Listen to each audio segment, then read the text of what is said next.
It is 5:32 p.m. on 2 May 2022. We're calling to order the Community Investment Program Task Force. As authorized by Section 551.071 of the Texas Government Code, this meeting may be convened to a closed executive session for the purpose of seeking confidential legal advice from the city attorney on any agenda item herein. The City of Rowlett reserves the right to reconvene, recess, or realign the regular session or called executive session or order of business at any time prior to adjournment.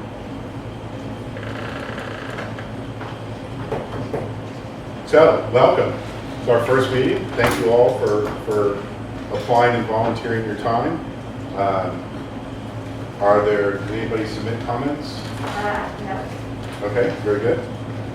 So let's go ahead and do the introduction of the members and the oath of office. And I'll start here. Sorry. I'll start with me. My name is Eric Ernst, and I'm serving as chair for this. I previously served on the Community Investment Advisory Boards and the Past Charter Review Committee. I'm also the Vice President of Rowlett Citizens Core Council and been a CERT member for 17 years and Director for 14 years.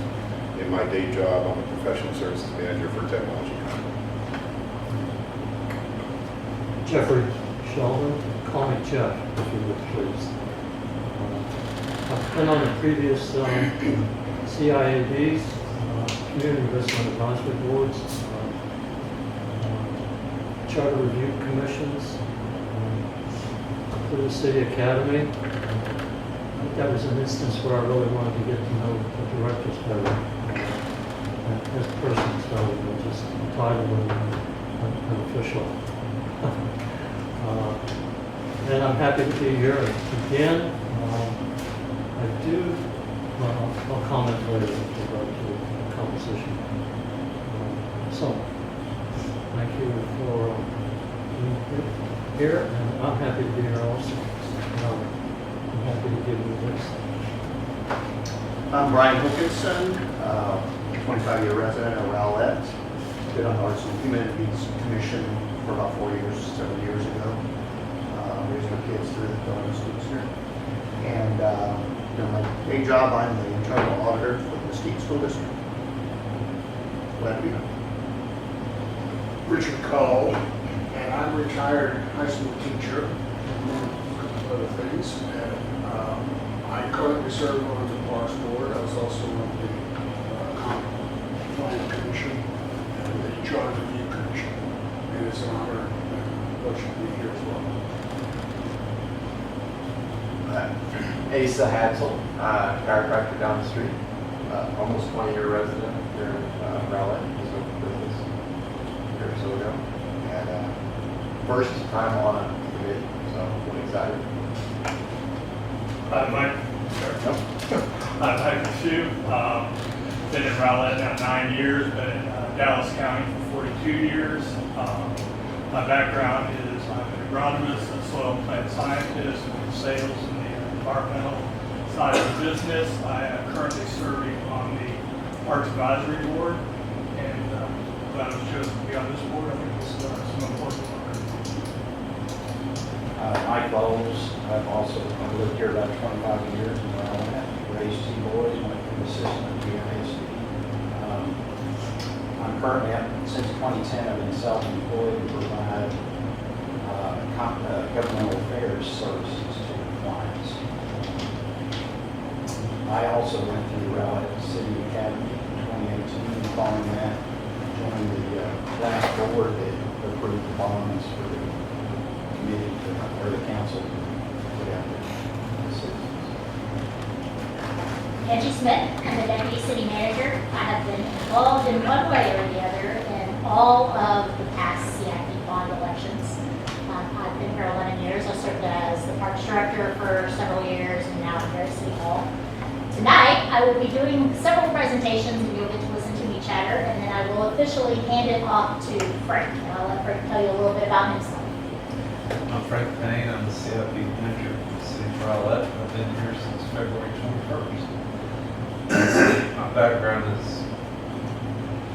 over 30 years in the business. I've worked in a variety of consulting firms. I worked for the City of large part of that is for city engineer and manage their capital improvement for them. And that was both their utility capital plan and the general fund capital plan. And I got to represent the public works side of that through the ribbon bond package that we had most recently. So I got a little bit of experience there. It's an interesting process.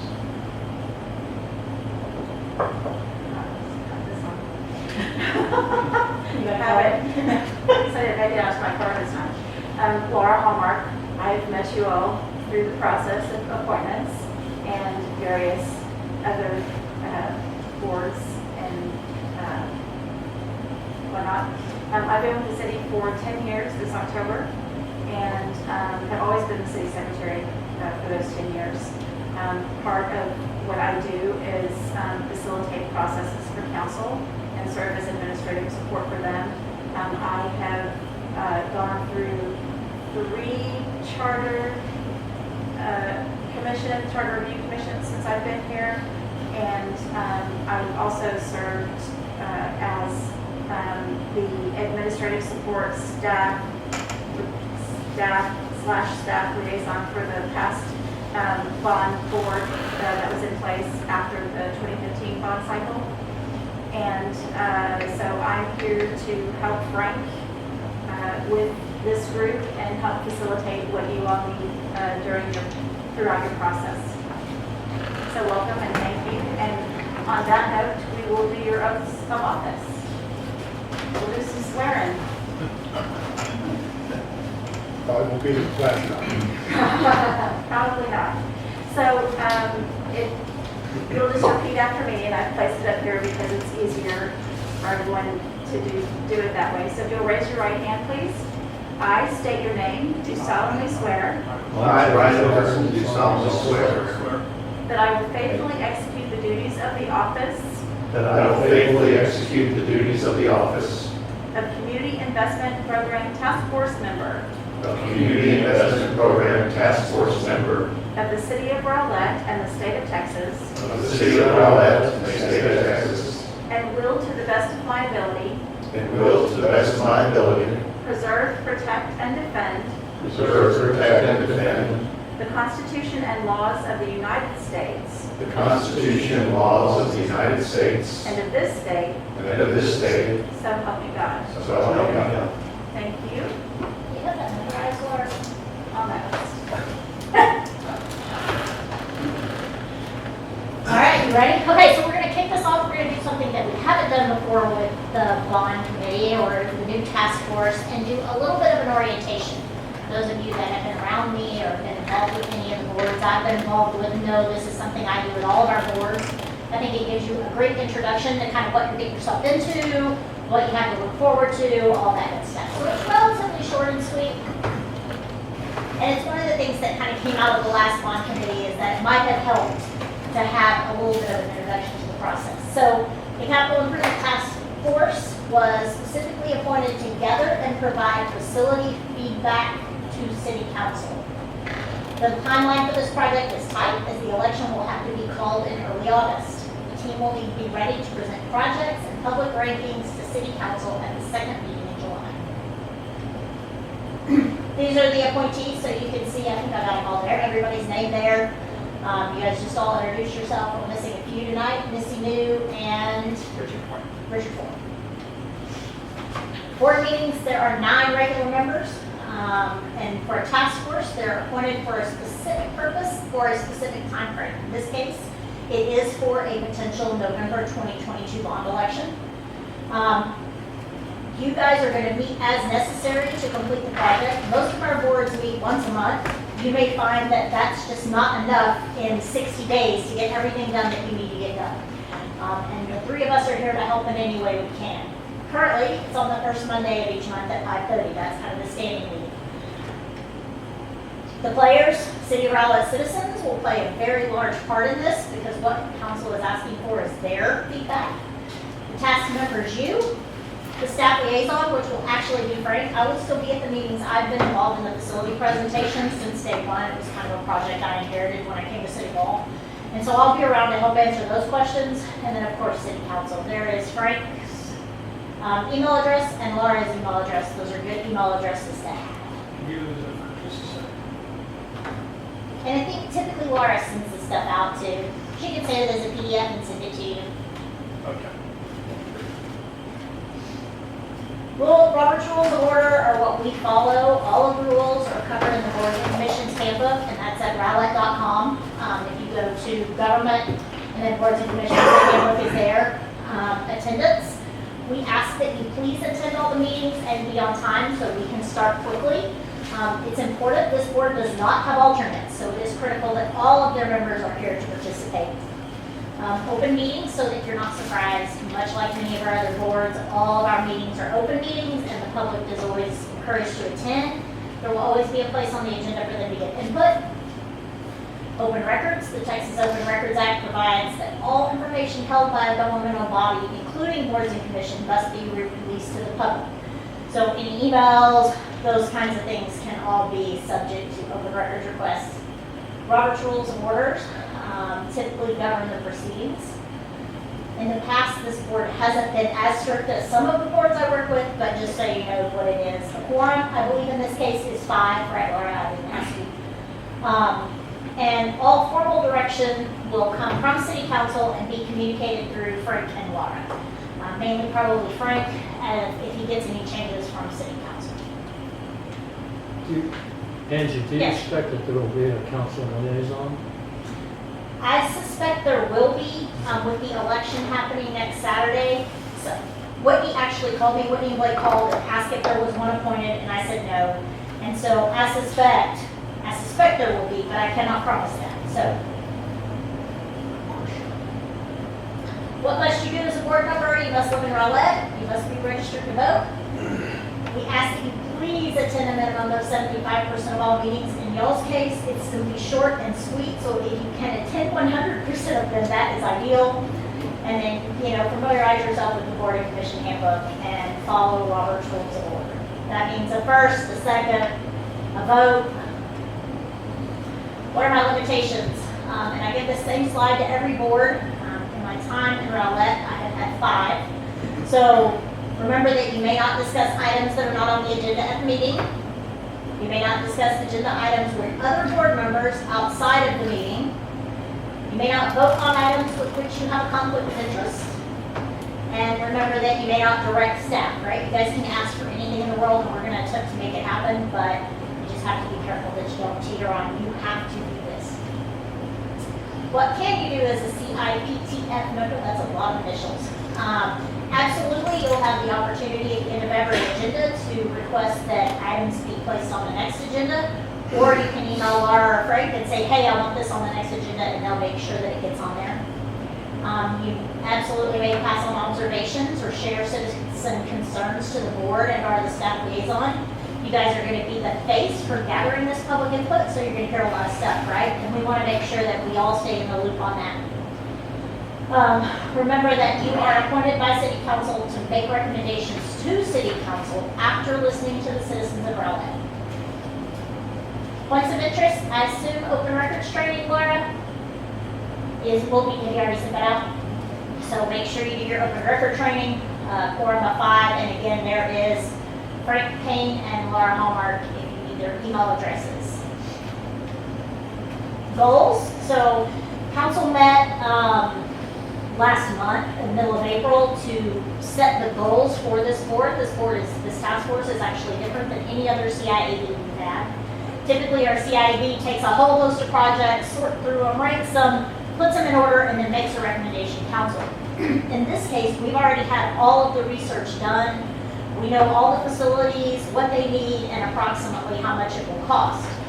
The challenge of this board is to receive public input on a slate of facilities that can be placed on a November election based on the facility studies, and council asked that we include Hereford phase 2 and 3 in that list. So the next thing we'll do is actually, I will give you a facilities and try to answer as many questions as you have about the list of facilities.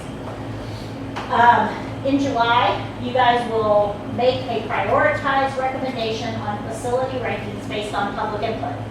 What council is looking for is not for you to take their prioritized list and go out and ask about it. They want to know what our public wants first, and most importantly. I put this in here, as most of you know, appraisals are higher than they've ever been. That puts us in a really good place to potentially reduce taxes this year. We're in a good place financially.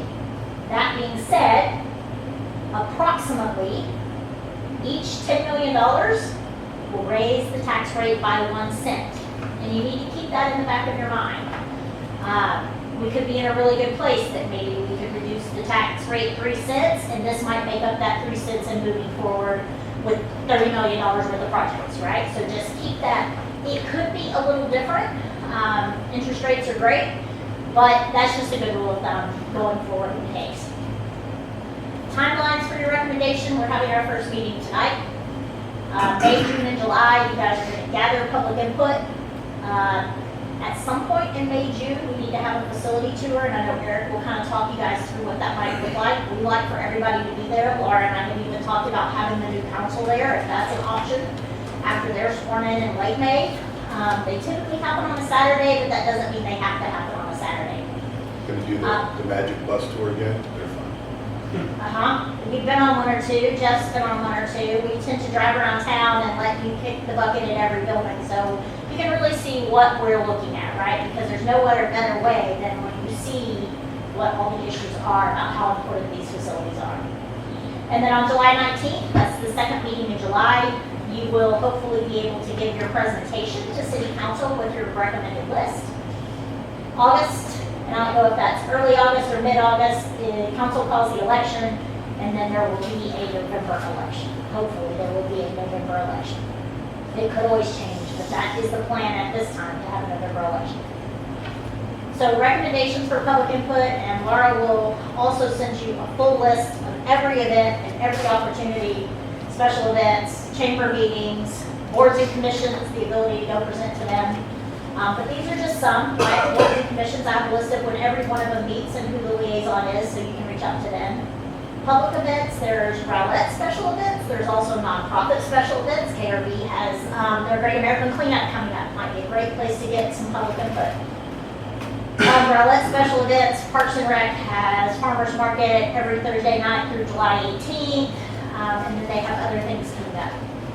Local civic groups, the Chamber has Chamber Luncheons, we've done those before. MAC, which is Make a Connection on Thursday morning, we've done those before.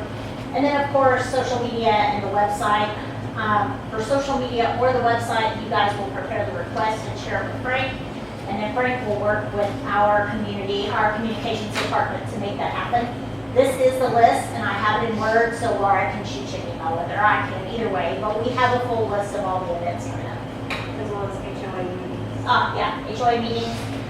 There's city academies. I think they're getting ready to start another city academy relatively quickly. There's a lot of opportunities. And not only that, but you guys are going to know what your circle of influence is doing, right? Maybe there used to be a program called Golden Classics that one of the churches did, and it was a big luncheon, and we've gone to that and done that before. So each of you will have your own circle of influence events or groups that you touch that we can figure out a way to get in front of them as well. And maybe get ahead, but on these type of public events, do we have signage put together, or will be, is that something that's going to be done so these were identified specifically for what we're doing? We do not yet, so I think that's something Eric will probably take you guys through. What does that look like? What is it that you need? We can have anything you need made, pretty much, I would guess, with only a few exceptions being the limited budget or no budget that this board has, but we'll figure it out, right? So Frank Scott happens to have a plotter at community development, and we can get signs. We've done poster boards, the phone board, and printed maps on them. We've done all that good stuff. When I do the presentation, you'll see there's a lot of information in there that I have hijacked from our consultants with their permission, and we can use any of that information that you want to get on that. We can do a lot of it digitally too. Yep. Even if we take monitors out to where we're going. So. Yep. Sorry. Go ahead. So the other thing, between August and November, that's also when you'll still be very active, providing education to voters. After August, if the council calls the election It's not, you should really support this. This is what's on the ballot. These are the projects. It's A, B, C, but not endorsing. So it's strictly education through the election. That's true. I this afternoon, I was like, oh, I need to add what happens. I never made it back there. Next steps, so remember that the goal from City Council is to provide a citizen prioritized list of potential facility projects for a bond election in November. I prioritize citizen prioritized because that's really what council's looking for. Everybody has their favorite pet project. All of us can tell you what we think we need the most. But what council wants to know is what does our public want the most, right? Because what we all know in this room is that what the public wants is what the public is most apt to vote for. And so that's why there's the focus on the citizen prioritized list. You guys, and I just added a few steps here. We don't have to do this right now, Eric. She can always pull it back up. But determining a facility tour date, what that looks like, putting together a plan on how to reach citizens to get input, determining what things, for lack of a better word, that this board needs. Is it signage? Is it booth supplies? I reached out to Pam down in special events this morning and said, hey, somebody may call you and say, Angie said call you, we need a booth. So she's prepared for that phone call to come from whoever, whether it's Frank or one of you, and knows that you would like to meet a tent, the table, and that kind of stuff. Put together that schedule for gathering public input, and then the big day, the first big day is July 19th at the council meeting. And then like Laura said, you don't go away after that, you still hang around and make sure that we are continuing to educate our public on what that looks like. Would it be possible, do you think, that we could set a date for the tour? That you guys have the information to be able to do that tonight, because I did it earlier rather than later. Yeah, and we may come up with two just in case, because with the new council and us not having had an opportunity, we just thought it was important since we have the potential to have 3 to 5 new council members, that they also, because some of them, they will have seen a version of the PowerPoint that you saw tonight in their council candidate orientation. 3 hardest words on the planet to say in a row. So they will have seen a part of that, but yeah. You want me to go on? You want me to stop? I have the facilities presentation to do. So, yeah, let's go through the Do that facility first? presentation, Okay. and then we can go back and look I at think that. that's it. Yeah, With- just questions. Just one quick question. What meeting will the new council be sworn in at? They will be sworn in on the 16th, and they're Monday the 16th and then Tuesday the 17th is regular meeting. Okay. Another quick question before we move on. Okay. What procedure would you like for us to give input on agenda suggestions? Is that go through Eric or through? It's an item on every agenda, but if it's between meetings, then you can email us or Eric. And Eric, I just didn't want to blast your email on here. Typically, I'm like, hey, here's the chair's email, so if Eric wants to get everybody his email before On the that meeting's blue over. form, every one of those checks, I'm like, everybody knows it anyway, so. I looked it up today and I was like, oh, don't blast Eric on this No, it's fine. presentation. All right, Larry, we'll pull the next one up and then. So the next presentation is going to be the facilities presentation, and this is a version, we moved. This is a version of, it is a combination of about 4 45-minute meetings that we kind of compressed into one. You're welcome. All of our council meetings are on video, so you can go back and watch every meeting you want to watch. I just didn't figure you wanted to sit here and listen to me talk for 4 hours. So this is kind of the 75,000 foot level highlights, and this is what we presented to the council candidates in their orientation, so they would kind of have the skinny on where we are. So this study was funded in the 2018 or 2015? It might have been 2015 bond election. And it was kind of a combination of 720 Design, whose main focus is a library. Their library services is their main focus. Brinkley Sargent Wilkinson Architects, And they are typically here when we present this. They have done the most presentations. They work with these different folks.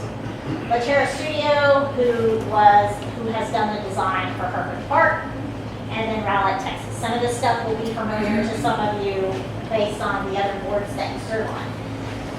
So here's a little, it was 2018. So the facility assessment was funded in 2018. As you guys know, in 2020, COVID hit, and for a while, everything shut down.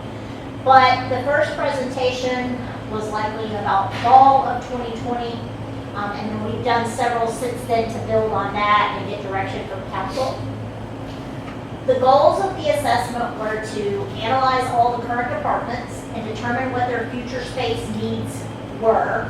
City Hall, police, fire administration, parks, public works, courts, and they did that in September of 2020. They actually, Ruthless Sergeant actually went out to every single facility and met with every group at that facility, the directors of the departments that were there, to make sure that we were planning, seeing what we had, and that we were planning for the future. We also talked about staff, what does staff look like in 10 years or in 20 years as population grows, because you have to have somewhere to put them, right? And a great example is our finance building. They literally have no storage in that annex anymore because every closet has become an office. And that's how City Hall will end up being, and that's how Brian Funderburg, for those of you that know him, likes to make the joke that we're going to move to bunk desks because we're just out of room in some of our facilities. Slightly off topic, when is build out supposed to be done? for the I city? do not know the year. We can find out. You know, 2040? Frank's probably your best one to answer that. 2040, just jump in, Frank, you don't have to. They determined building and parking needs for staff and city services, so they took that into consideration as they designed these facilities or as they talked about square footage of these facilities. They developed some budget options, an associated site development exhibit where a new municipal complex might be. Keep in mind, these budget estimates were developed in November of 2020. And if you know anything about what that looks like today, something that was worth $1 yesterday, that cost $1 yesterday, costs $1.25 today. So it's just the nature of the beast. They did do some projections, and you'll see that in the slideshow, but just keep that in mind. We are truly, and once we kind of know how the facilities rank, I'll be able to work with Berkeley Sergeant to go back and say, okay, our public says this is number one. If we got it approved in November, what would it cost? But this will give you a pretty good idea of what that looks like. So they developed the budget options and associated development exhibits for public safety, public works, and any other satellite facilities. So here's the current status of our facilities, and I didn't include pictures. You'll get to see them. I didn't want to take a whole bunch of time with that tonight. The good news is Rowlett has been very efficient in its use of facilities today. The majority of the facilities, though, have reached their useful life without a significant investment in the facilities to extend their use. Since staff has grown and facilities have not, support spaces such as conference rooms, storage rooms were often sacrificed to make room for new staff. As I mentioned, our finance department no longer has a storage room because they have taken every storage closet they had and stuck a desk and a body in it. In some cases, a storage room has 2 desks and bodies with a wall in between now. Area projections for new facility needs will correct this low staff to square foot ratio while providing needed functional spaces found in more modern facilities. Storage space, meeting room space, meaning a portion of the area increase in facility is support spaces and a portion is due to staff additions over time between 2019 when we initially did this and 2039. So that's Frank's 2040, there you go. So these are our current facilities. Again, I can convert this to a PDF and share it with you so you have it. These are our current facilities, the size that they currently are, the year that they were built, the last time they had any major renovation. So keep in mind, major renovation would be something major. If it just needs new flooring, or it needed new cabinets, or it needed some maintenance like an air conditioning, those things have been done. Just recently we redid the floor of the lobby. We were able to do it inexpensively it looked horrible, now it looks great. Those kinds of things we've continued to do. Replace all the windows along the front. The windows, I could get on my office window ledge. I'm sure Laura has stories too. And I literally could stick my hand through the windows in my office. So I had towels shut down in there because I froze to death during the winter. But that's something that, they put into our facilities budget and replaced a few years ago. They only replaced the front from end to end. And now these are scheduled to be replaced over the next 2 years, some of the back ends. The annex, which is the one right behind us, which is where finance, IT, utility billing, and east annex, I believe, is HR. Yes? Yeah. And then other buildings, so you see our animal shelter, our community development and economic development building. That building was built in '98, but as most of you know, in 2015, it went through a major renovation to become the library, and then it went through a second renovation to become our community development department. One-stop shop for economic development, now engineering, code enforcement, neighborhood services, health services, our building official, all our engineering and engineering inspection, so all come out of that one office. And planning, yes, and neighborhood services as well. I was trying to rattle them off the top of my head. The Parks Maintenance Building is currently located at Community Park, which is on the far outskirt. They have about 20 guys that work in about 1,300 square foot. So it's very crowded out there. They've done some work to expand it to give room for their equipment, but that's one of those facilities. Fire admin, and most of you know it's here at the corner of Rowlett Road in Maine. And it was built in 1983 and then was renovated in 2007. And then Public Works is over on Industrial, and the animal shelter is located in Industrial as well. And then police, which is municipal police and courts, in the police building, which is on Rowlett Road. They have police, they have the holding, they have the Sally Court, the evidence building, which is located behind, and then they also house our municipal court. So those are the sizes of those facilities, the year they were built, when they were renovated, their age, and their location. And then the library, as you guys know, the library has moved a couple of times. It was downtown. It moved over to 5702 Rowlett Road, and it is now back downtown. And we have a lease for the space that it's currently in. So the lease space is about 12,000 feet, and then the community center. And the community center is listed on this list because it is time for some expansion and upgrade to that. And, excuse me, on the library, I'm not sure, because I keep hearing different things, so is that lease being extended, that's where the library is going to stay, or is it going to be moving in a year or two? We are attempting to have it extended, and we have a verbal commitment that we can get it extended for an additional 5 years, which would take us, our lease now expires in 2024, and then that would take us an additional 5 years. So that's what we're trying to do with them, and we started conversations with them, and then the village changed owners. But I literally just talked to the new owners a few minutes ago, and I should have the lease tomorrow for our attorney to review. So let's talk a little bit about the facilities. The future home of a facility complex will be kind of where Pecan Grove Park is, right? So just to give you some sense, this map is horrible. This is Main Street, this is PGT, this is Miller Heights, right? This is the high school, this is currently Pecan Grove Park and Wet Zone, and we also own this L-shaped piece of property right here. The city does own it. And the facilities would be back here at the back of that with the hope to sell the front half of that. One, possibly to help fund the facilities, two, to help fund future expansions of it. We haven't had a lot of bites on doing it. We put some feelers out. That space is typically where we have the 4th of July. Absolutely, where the celebration. fireworks shoot off. And so the PGBT frontage area is the most marketable to businesses, obviously, right? And, the marketability, we had a study done, probably $5 a square foot. That may be a little different today. The study was done in 2020. The lake frontage would be most marketable to multifamily.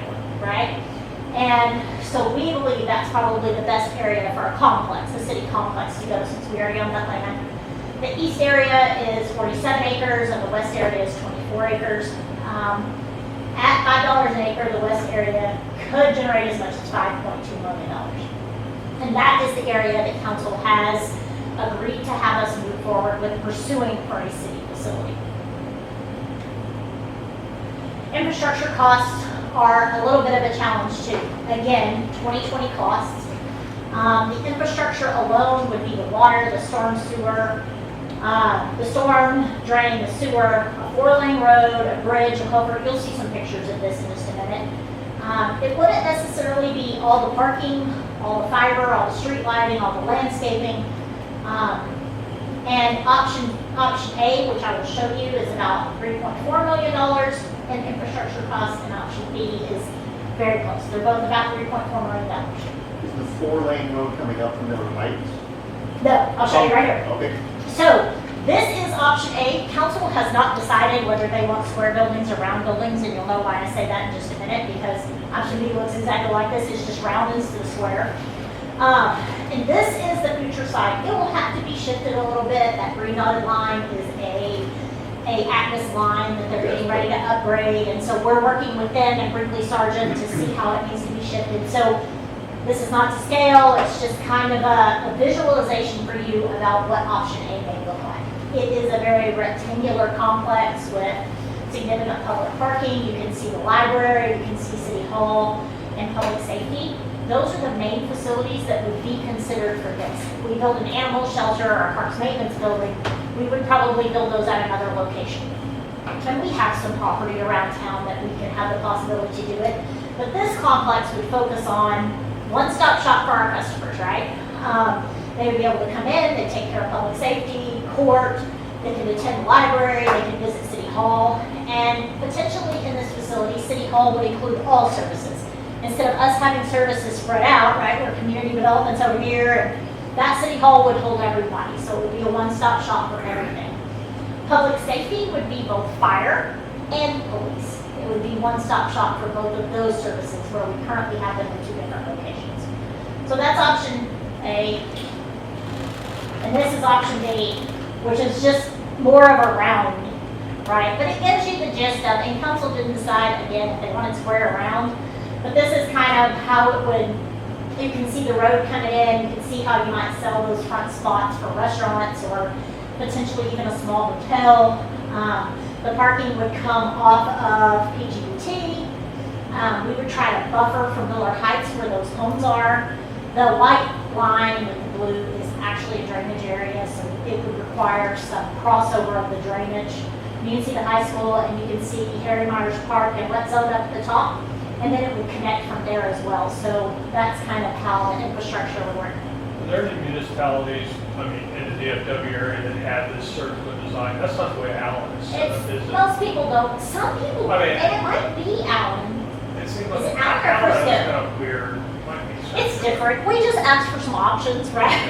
We were like, hey, just give us a couple of different looks. And so council had really decided at the end of the day, the building sizes would be the same, the parking lot would accommodate the same number of people. And we were curious about infrastructure based on the 2 different versions. But that's just 2 options of the same thing, if you will. I think if you're really interested in seeing what this is intended to do, you might consider taking a look at the Apple in Cupertino. So it's a 3-story building. Okay. with Yeah, I kind a lot of of visualize interior it. space. See the It should be quite different than what's portrayed here, Right. but nevertheless, an interesting facility. And who knows, given technology and the way people are organized, and the city provides services, whether or not that is really the way that you'd like to see it, or citizens would like to see it. Yeah. It remains, however, if you go to a squared up kind of structure like that, you wonder what's really going on in terms of how it's organized and why it's organized in that particular way. And you see they both have a lot of green space. The green space would be open area.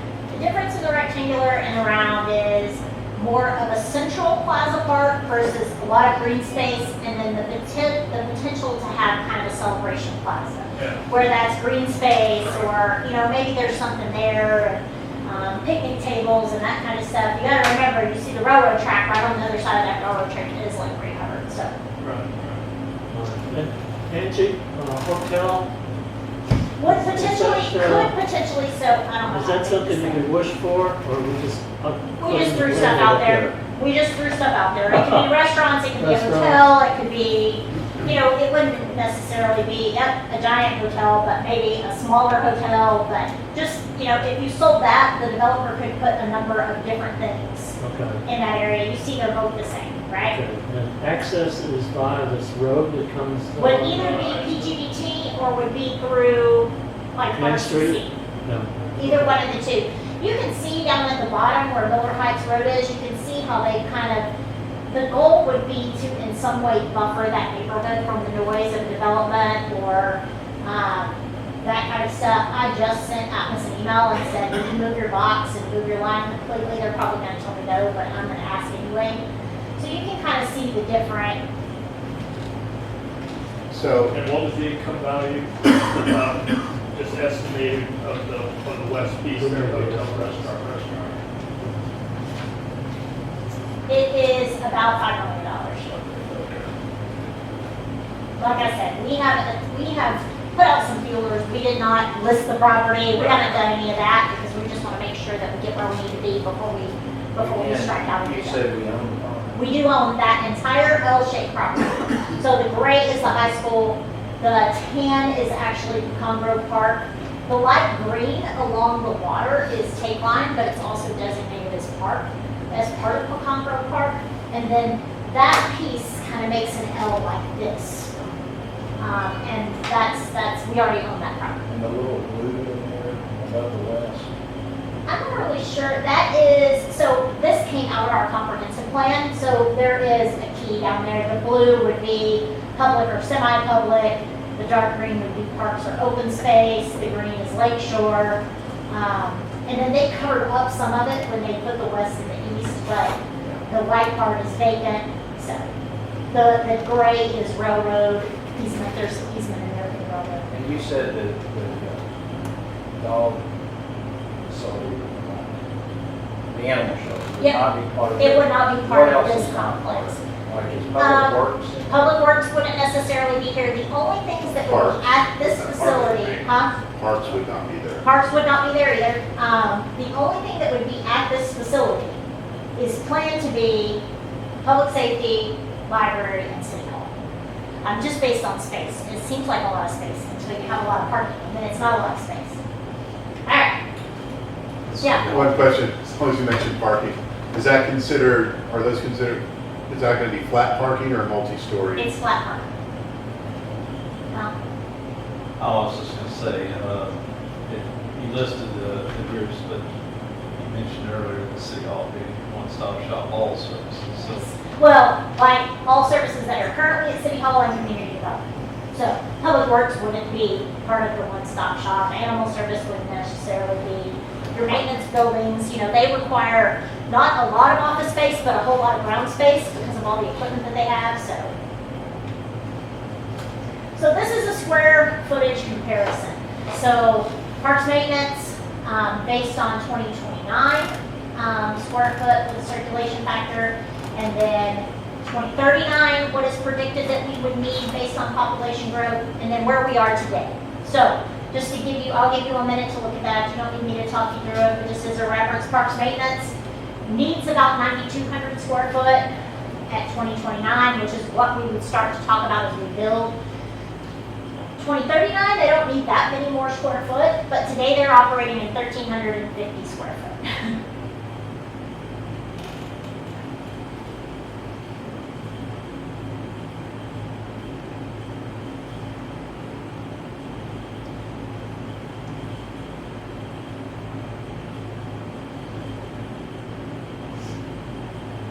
What exactly does multi-phase for the library mean?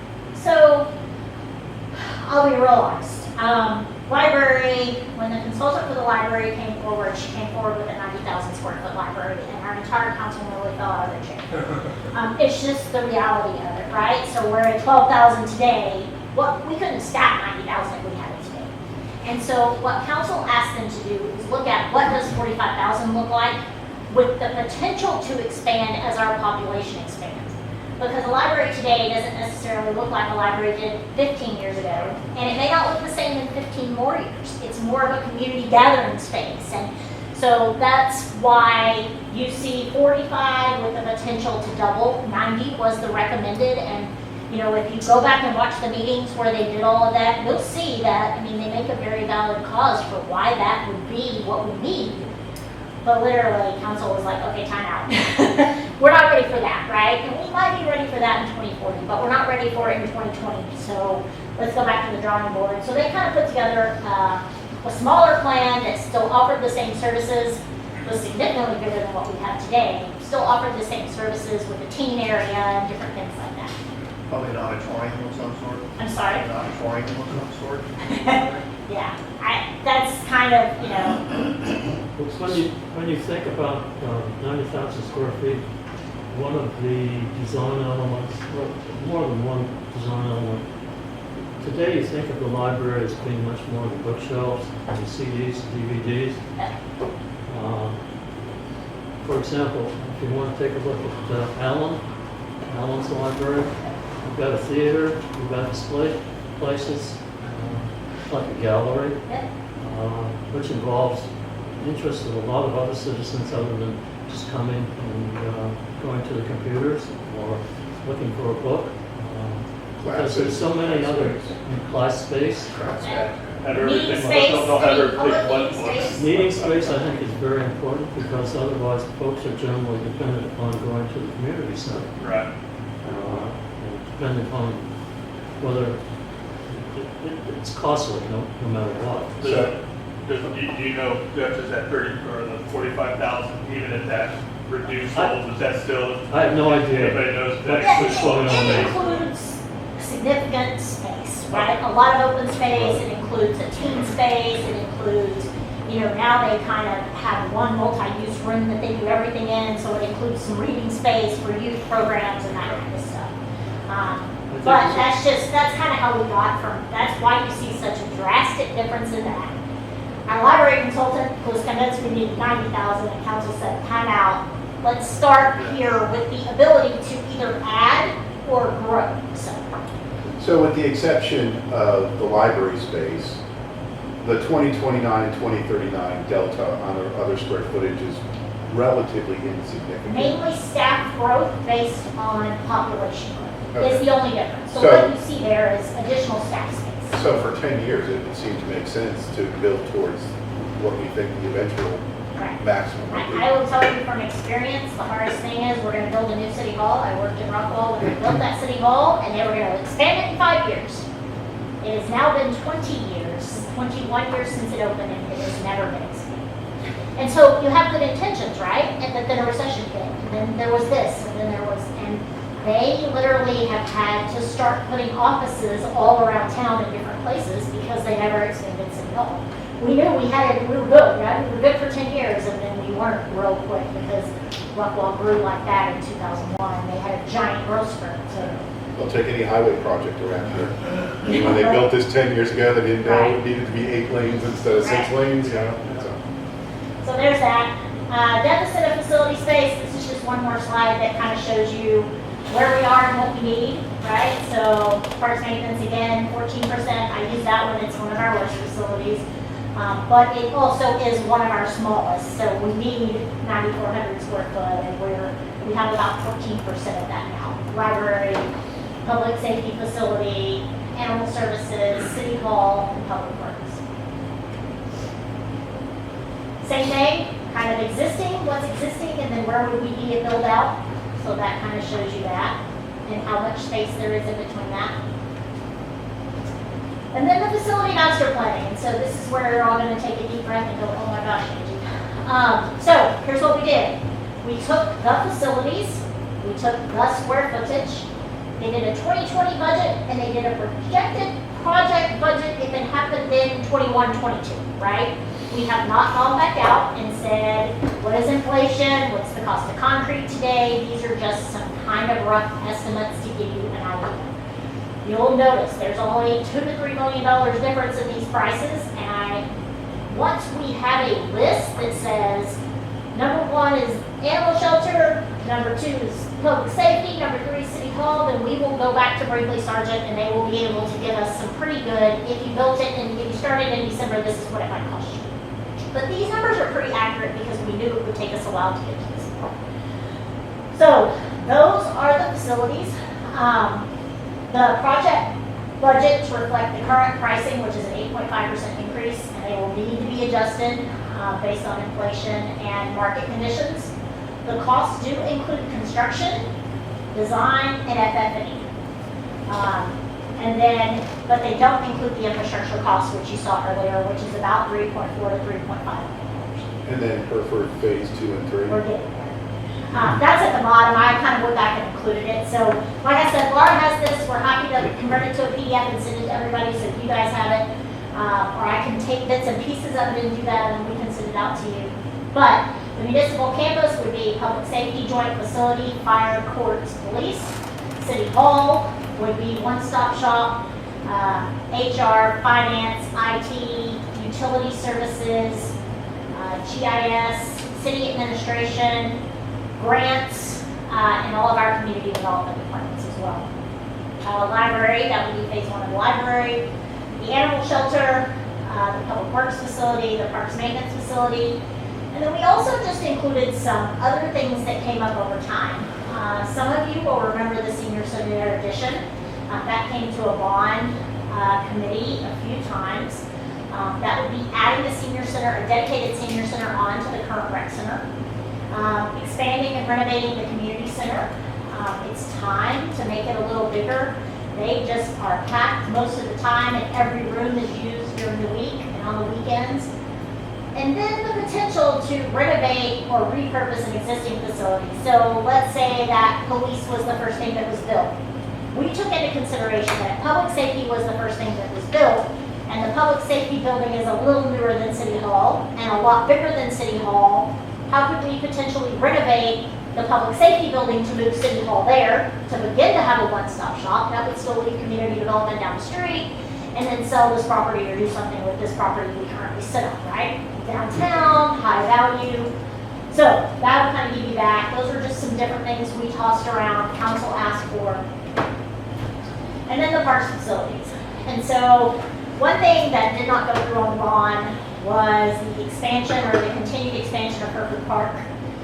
Phase 1, the bid documents are done. They will go out to bid in probably the next 30 days. So I suspect they'll have a shovel in the ground pretty quickly.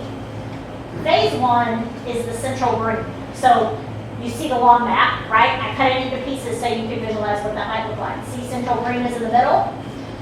We will tear down fields. It will include a lot of land sculpting. It was estimated at about $1.8 million in 2018. We will do as much as $1.8 million buys us in phase 1. The bid documents are just got finished, and Aaron told me today they should be close to being ready to be released, and then construction can start in late summer. With phase 1, you're going to see a lot of tearing stuff down and a lot of land sculpting, but most of the features happen in the outside edges. Phase 2 is more land sculpting, some more tearing down of ball fields. It's the addition of an adventure playground, which is in the top left-hand corner, pickleball courts and tennis courts, an open lawn area, the potential to have a splash pad, basketball half court. It was estimated at $1.8 million in 2018. At a minimum, it's probably going to be $2 million now, and it could be more than that. But that would be phase 2 of Hereford Park, would be the back half. And then phase 3 is the part that is closest to Main Street. And we kind of did it that way, so, you know, we could do event space first, which is our most needed asset, is a large event space. We could get some of the features in on the back, and then the last thing we would do is the front part, which would be the remaining, the rest of the event space, and like the main plaza, there's a game lawn, there's restroom facilities.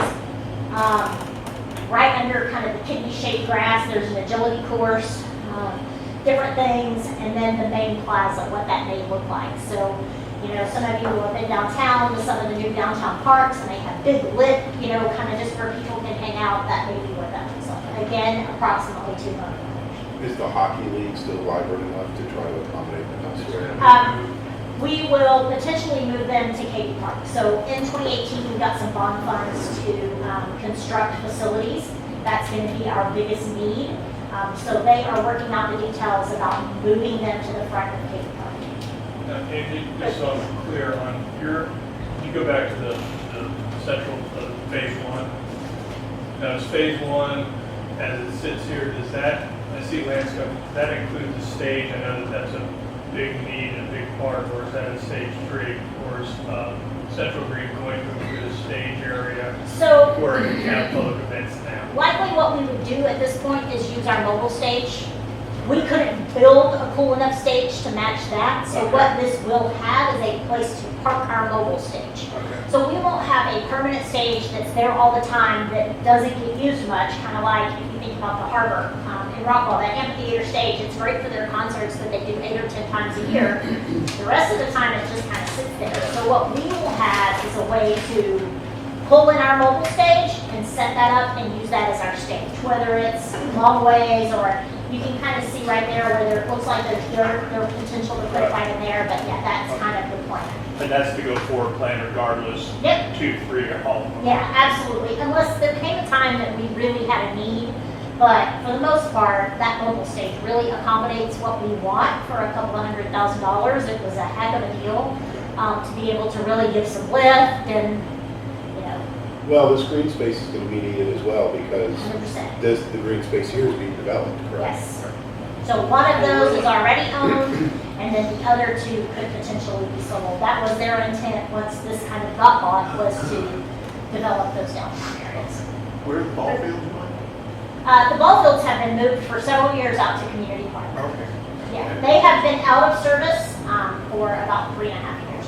2 of them are the dog park. So in the far back, back where you kind of see the adventure park right now, the dog park lives back there. Phase 3 might see some renovation of that to, you know, maybe something a little bit different, maybe a little smaller than what we currently have, so we could accommodate some other features. Our promise to the public, and I was the Parks and Rec director when we did this, is to not take out features that we can't put back first, right? So our goal was to not take out our existing pickleball and tennis courts until we could build pickleball and tennis courts. Our promise to hockey is we wouldn't take out hockey until we have a place for them to go. We have that. They're in the process of working all that out now. So that's our first part. I think you're tired of listening to me. I'm happy to answer questions. I'm happy to click back and forth, but I'll turn the meeting back over to Eric. Thank you. Any questions for Beth? One question, Renee. Are there any funds left over from 21 that we can apply to what it just shows? For the bond election, there will not be. So all of this will come under the bond. Well, phase 1 is covered. Phase But 1 it's is probably covered in short. 2015, but again, it was funded at 1.8 million at that time. There was not 2021 Parks Bond funds. So Hereford Phase 1 Is has some covered. money. Yes. I don't know that there will be extra money. I don't suspect there will be. I suspect we will be doing a little less than even what we originally scoped back then. But And can we get this in digital form? Yes, PDF? That'd be I'll fine. make the presentations in PDF and I'll send them to you tomorrow. Any other questions about presentation of this yet?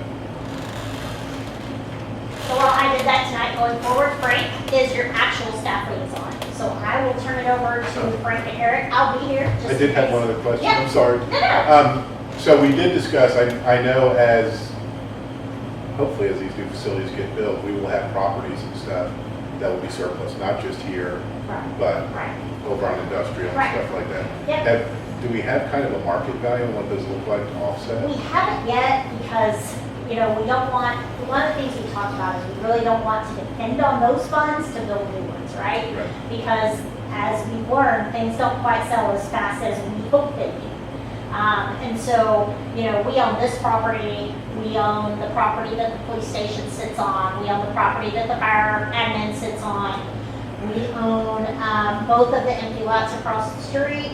We own the property on Industrial where Public Works and the animal shelter sits. And we also own an empty lot next to Fire Station number 2. And so that lot could potentially house something like, it probably wouldn't be big enough to house Public Works, Parks Maintenance, and an animal shelter, but it absolutely could probably house a new animal shelter and a Parks Maintenance facility. You also have to think about how you want things centrally located, right? Public Works is very centrally located in the community. And so those guys can dispatch from there and go everywhere. And so you also want to look at that as we look at different places that might be available. So we do absolutely have priority, right? If public safety was the first priority and that's the facility that got built, we can either reuse that facility and sell this one or sell that one and put those on the market to try to get rid of them. We don't have a lot of need to hang on to them. That would be the goal, is to sell them and get rid of them. The same with the front of that other L-shaped property that abuts the Concord, would be to sell that front area. And we don't have to go into detail on it, but I noticed where they had the buffer for Miller Heights. The section that we're proposing to sell, that front section, was that buffer within that piece of property, or would that buffer remain with the city piece? We didn't go into a ton of detail about the logistics of the buffer, just that we would want to have some type of buffer between this potentially developed piece of land and homes, right? So we didn't go into detail about what that looks like, or just that we know and our partners know that there are homes there and have been across from a very quiet, very open piece of property for a lot of years, and we're talking about developing that. So, anytime you do that, you have some kind of buffer zone. You can see it starts up at the very beginning and kind of runs all the way down. Have we heard any feedback from any residents? We haven't talked a whole lot about that. I mean, this has kind of always been the plan. For those of you that are relatively new, when I started in 2010, the running joke was City Hall was going to move here and I was going to have to move down there for Parks and Rec. And everybody teased that I was too loud to be at City Hall. I was 10 years later. But that was, when I started, that was the plan, was to put City Hall in that area. Put a municipal complex of some kind in that area. And I think, Deb Schindler has served on several bond, different facility committees, and she had shared with me that this is kind of what they had talked about. I know part of our role will be to get public input on this. Is it fair to say that our fire and police administration have bought in on this plan? Absolutely. They are on board on. Yeah, it would be a public safety facility. It would not be independent. Now, that doesn't mean all your fire stations are going to go there, right? But it'll be all of your public safety, so courts, police administration, and fire administration. And we're not so worried about what it looks like. It's more about the buildings and the priority list of what building is most important to our citizens. So when we're looking at the projected costs on these, have we actually done any design studies to? Because right now it's kind of. The company that gave us those costs, that's what they do for a living. Okay. So they looked at number of square footage based on other facilities they built in the area and what that cost was. What was your concern specifically? Well, my concern is we're going to be going to the public for something that's a much needed infrastructure improvement in the city, and that we have more concrete. Be able to articulate it a little better. Right. Yeah. Those are the design company. We didn't come up with those prices. We didn't just pull out a hat. The architect gave us those based on the 2020 budget. That's what it would have cost at that time to build. Now, we have not designed them. The expense of designing is, 10% of that. So we haven't spent $57,000 obviously to design it. But based on other facilities they built in the area with similar services in their city hall, in their public safety, and in their library, that's what they estimated it would cost them. So, how will this bond issue coming up? I mean, if we go for $163.3 million, how does that impact the regular 3-year It bond? does not have any impact because what we do every third year or every fourth year with the 3-year is use debt that is rolled off. There is no debt that is rolled off to pay for these facilities. So that will be a tax increase to pay for the facilities. So that explains the 2021 where it said no increase in tax for the next 3 years, but that's separate from this. Yes, Got it. This would be an increase. yes. You said something like 10 million, every 10 million, think of it as Okay. what? A penny. Penny. 1 cent.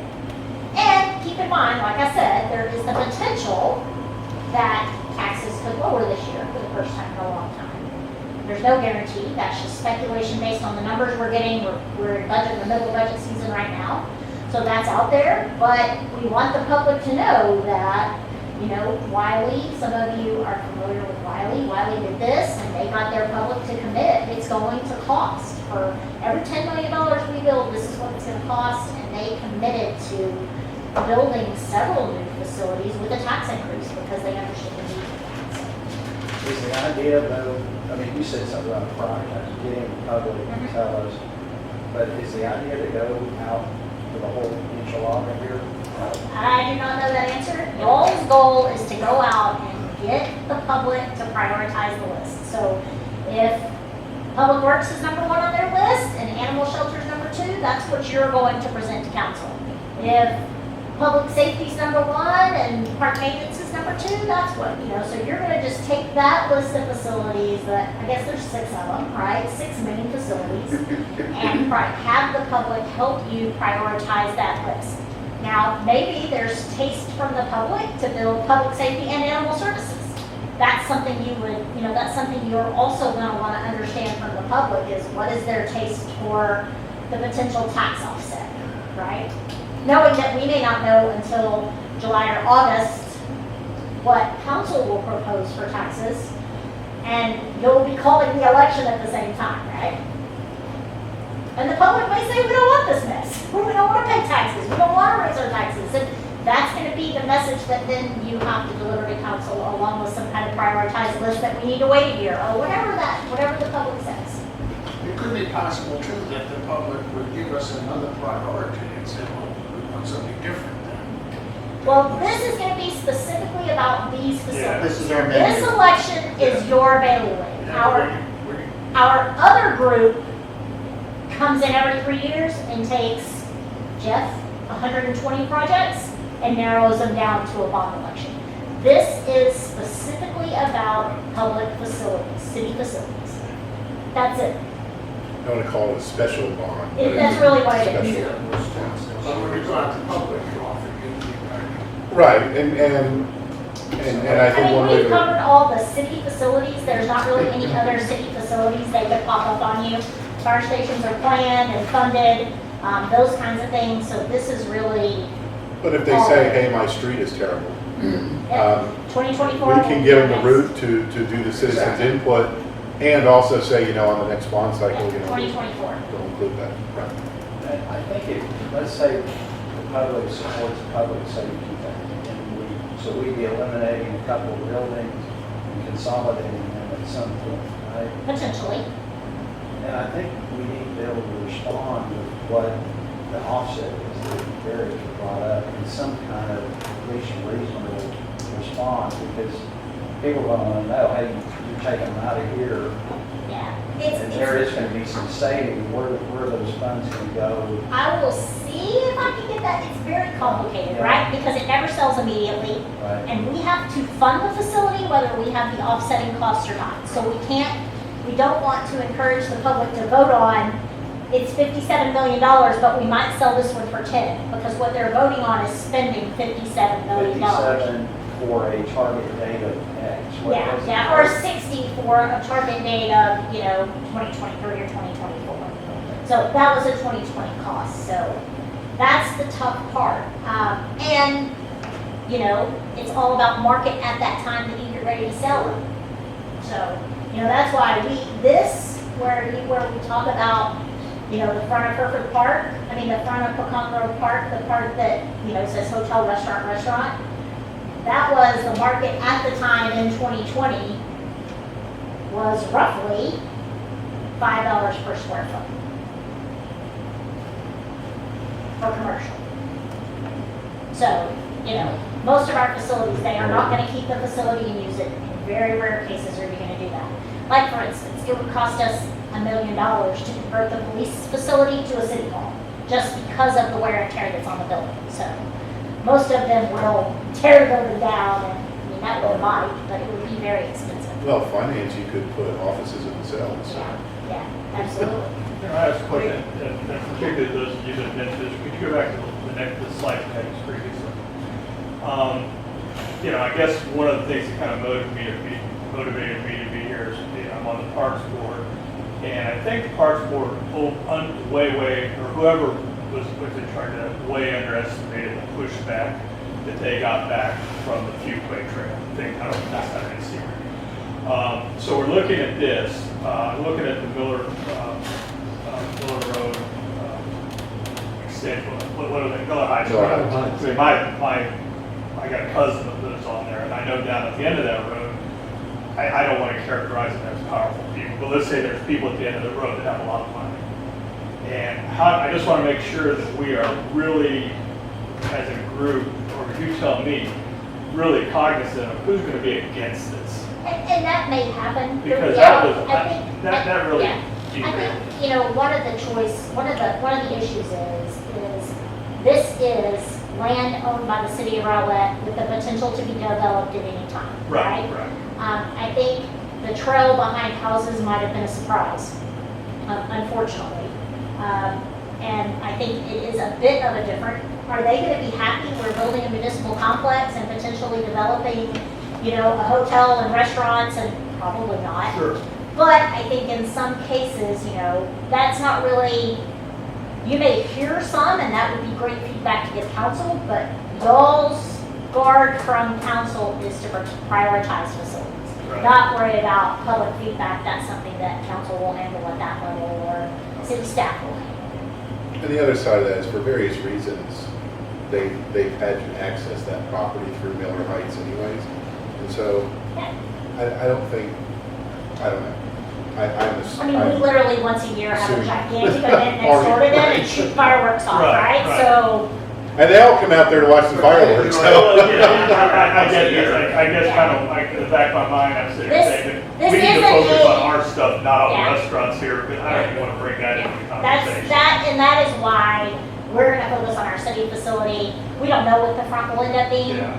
There is not necessarily a taste for multifamily in our council, and that's why we picked the back versus the front, right? Because a commercial development isn't necessarily gonna want that back piece of property. They're gonna want PG frontage, and so, So maybe what we do is modify the exhibits not to show restaurants and yeah. I hotel, think that just would be wise. future. And I mean, I really don't wanna say, oh, this is option A and this is option B, and we're showing you guys that so that you know. Right. Just because that's what they came up with, and that's kind of where, you know, we had a lot of conversations with council about the where, and this is the where that they picked, so. It might be helpful too to find out what the current zoning is on that piece and if it's zoned at all. It is, so those are the land uses there. Park open space, public semi-private, lakeshore, and rural driveway. So it is zoned, you know, commercial. I have that, we've actually been through that. I can verify that, but it is zoned appropriately to put a city hall back there. It's my understanding from our community development. And the other part of that, and I don't know enough. I know enough about P and Z to probably get myself in trouble. There are different levels of commercial zoning as well. So, you know, I think it would be much more I appetizing. will verify, but I believe it is zoned to be able to put municipal complex back there. Oh, I'm not The talking about front, yeah. the front part. You know, I think people might be less opposed to restaurants or retail or something like that than they would. And that is in our comp plan, I just don't remember. It was in the longer slideshow and I pulled it out, so. We can send that to you with the rest of the stuff. What's our current tax rate per thousand? I do not know right off the top of my head. I've been sitting in budget meetings for days. 0.745, 0.745, I believe. But after 5 weeks of budget meetings, my head is just. just trying to equate Yeah. 16.7, if we throw Hereford Park in there, 16.7 additional payments. Yeah. Takes us to Our, about our 90. citizens absolutely are not gonna come back and say build every facility, and that's not what council's looking for you to get consensus on. What they really want to know is Where's the public? what's first. And, you know, even in the original ones, they had talked about rolling them into our 3-year bond elections, right? So maybe it was one in 2024, one in 2027, one in 2023, one in 2026, and my close, I don't know, I've got all those years. But even at that, you know, is there case to build an animal shelter today, right? There's a lot of hoop and holler about that. Is there case to build, you know, hey, I would vote for a police station, but I want an animal shelter too? What does that look like coming back from the public? Well, and I think we also need to look at the groupings of those things as well. I mean, we don't necessarily have to build a city hall and a library at the same time. But I think for like a public works facility, animal shelter, parks facility, those kind of group well together, you probably get, you know, economy of scale on the building and design process than. Well, and also, you know, if you build an animal shelter, then our public works facility might be big enough to house them for a while, right? Public works takes a ton of ground. And we don't really have a space today to put public works if that's what they said they wanted the most. I would be blown away if that's what they said they wanted the most. But, you know, it's included in this, but, I mean, today, there's not as big a need for public works as you see on the spaces for, you know, public safety or animal services or, you know, city hall, those areas. That's why they are on the list the way that they are, in that you have, you know, some major facilities at the top, public safety, city hall, library, and then you have some additional ones, animal shelter, public works, and park maintenance. And again, the location is kind of to be determined for that. Like I said, if it was parks maintenance and animal shelter, we have the lot next to Fire Station 2 that we could put that in. Today, we don't, unless we only put public works on that, that's all that we fit on that. And I will be floored if the public comes back and says we want a new public works facility first. So we have some time to plan for and potentially use some of that savings to buy land to put stuff other places, right? So we also have to keep that in mind. If we're able to sell City Hall, we may have to use the funds from that sale to purchase land somewhere else to put parks maintenance or whatever, so. Any other question? I have a thought that we are going to be the scouts that go out and we are engage the temperament of the citizens. And I think the best thing for each of us to do individually is become very acquainted with the study and the budgets and simply make inquiries. I see potentially, however, like you mentioned, Michael, there was a very energetic and fully charged group of people that came out against a bond, and for a very, very narrow reason, and it damaged a great deal of planning that had gone forward and financing that would have been available today for Hereford Park, for example. So I guess what I'm leading up to is that we have to figure out what it is we need in order to be able to tell a story. And I appreciate your effort and Laura's in this regard. But I'd also like to hear what you have to say, Michael. Whether you've been through this particular exercise before, or you had something much different, because what I'm seeing here in the city of Rowlett is that the city is transitioning from being 50,000 to 100,000 over the span of 30, 40 years. And how to picture that, given the changes of the way that the city's administered, the way that they manage the city. And it's really open now because, let me suggest, one of the things that has occurred since COVID is working from home, working at distance, and then not returning to the office, but doing hybrid work, where they're doing partially at home, partially in the office, and for different reasons. And it depends upon the corporation and the business. But how does this really going to affect the municipality and the services that we provide, that the city provides to the citizens? It's like unknown territory I from can my tell- point of view. Yeah, I can tell you, Jeff, from a work from home standpoint, in municipal government, that's hard, right? Yes. Our staff has all returned to work. Right. We are doing some flex That's interesting to schedules, hear. but we have all returned to work. Now, certain departments are gonna work different, right? Like IT. IT doesn't work 8 to 5 every day. They work different shifts because they're sometimes here from 8 PM to 8 AM in order to get stuff running before we get back.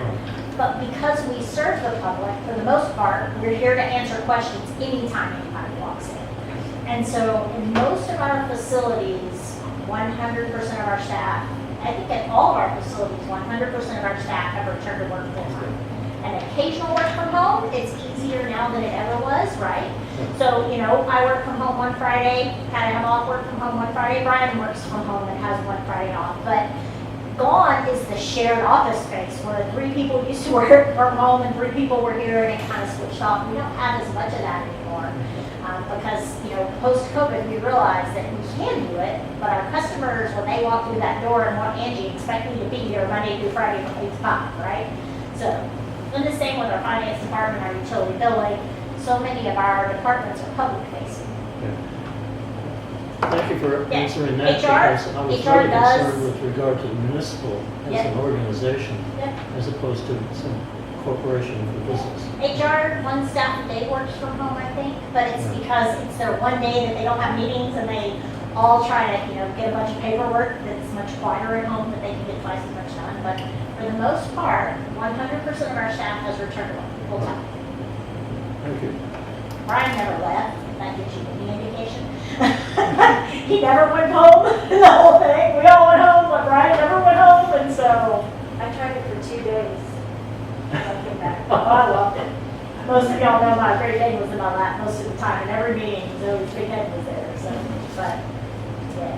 Yeah, I'm going into the Customer- office about customer twice a thing. month now. Right, you know, like, I guess in municipal government, the expectation is a little different.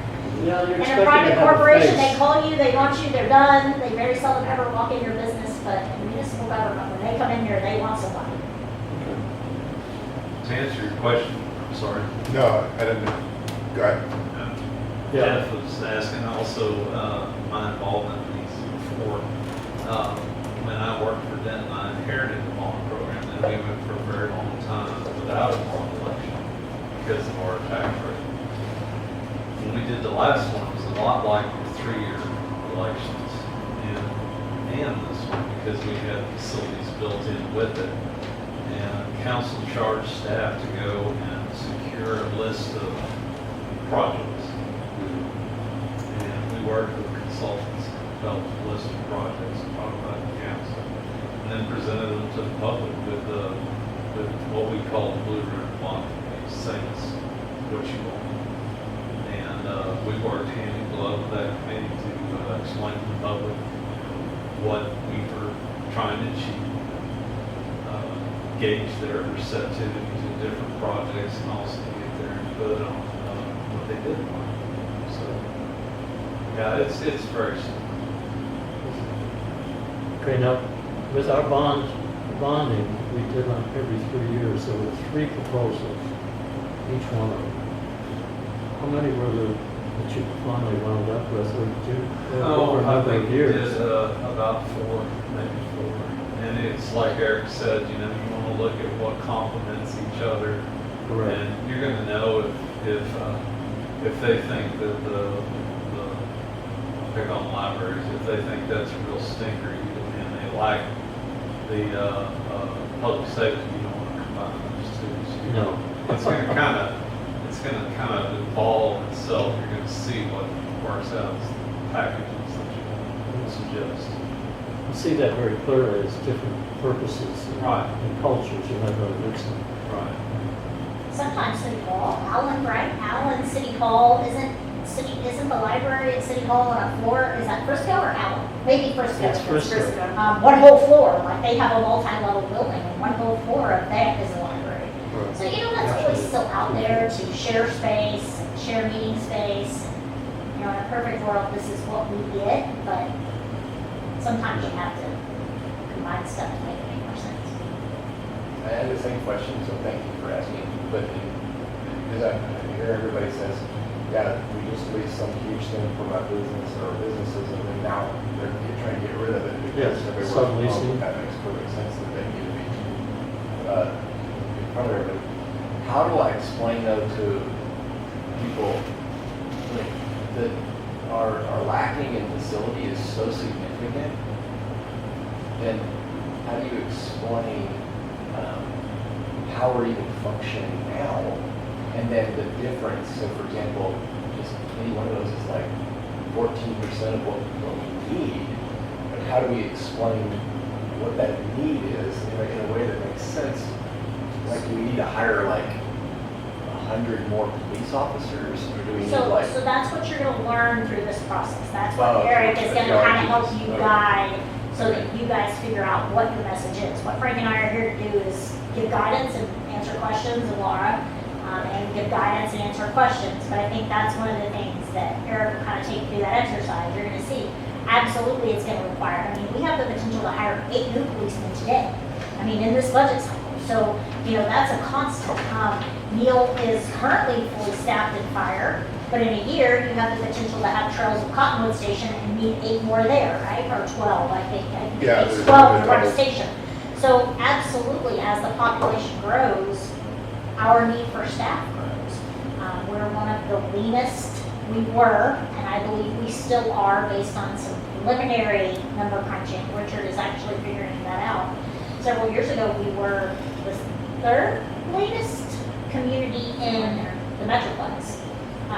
We looked it Which up. isn't necessarily a good thing. No, We no, don't no, like right? It wasn't my choice, wasn't all my choice. Yeah, and two, it's difficult because when they do those studies, right, some cities have cemeteries, and some cities have airports, and some cities run their own trash service, and so it's all relative. But absolutely, as your population grows, you have to continue. We added 12 staff last year.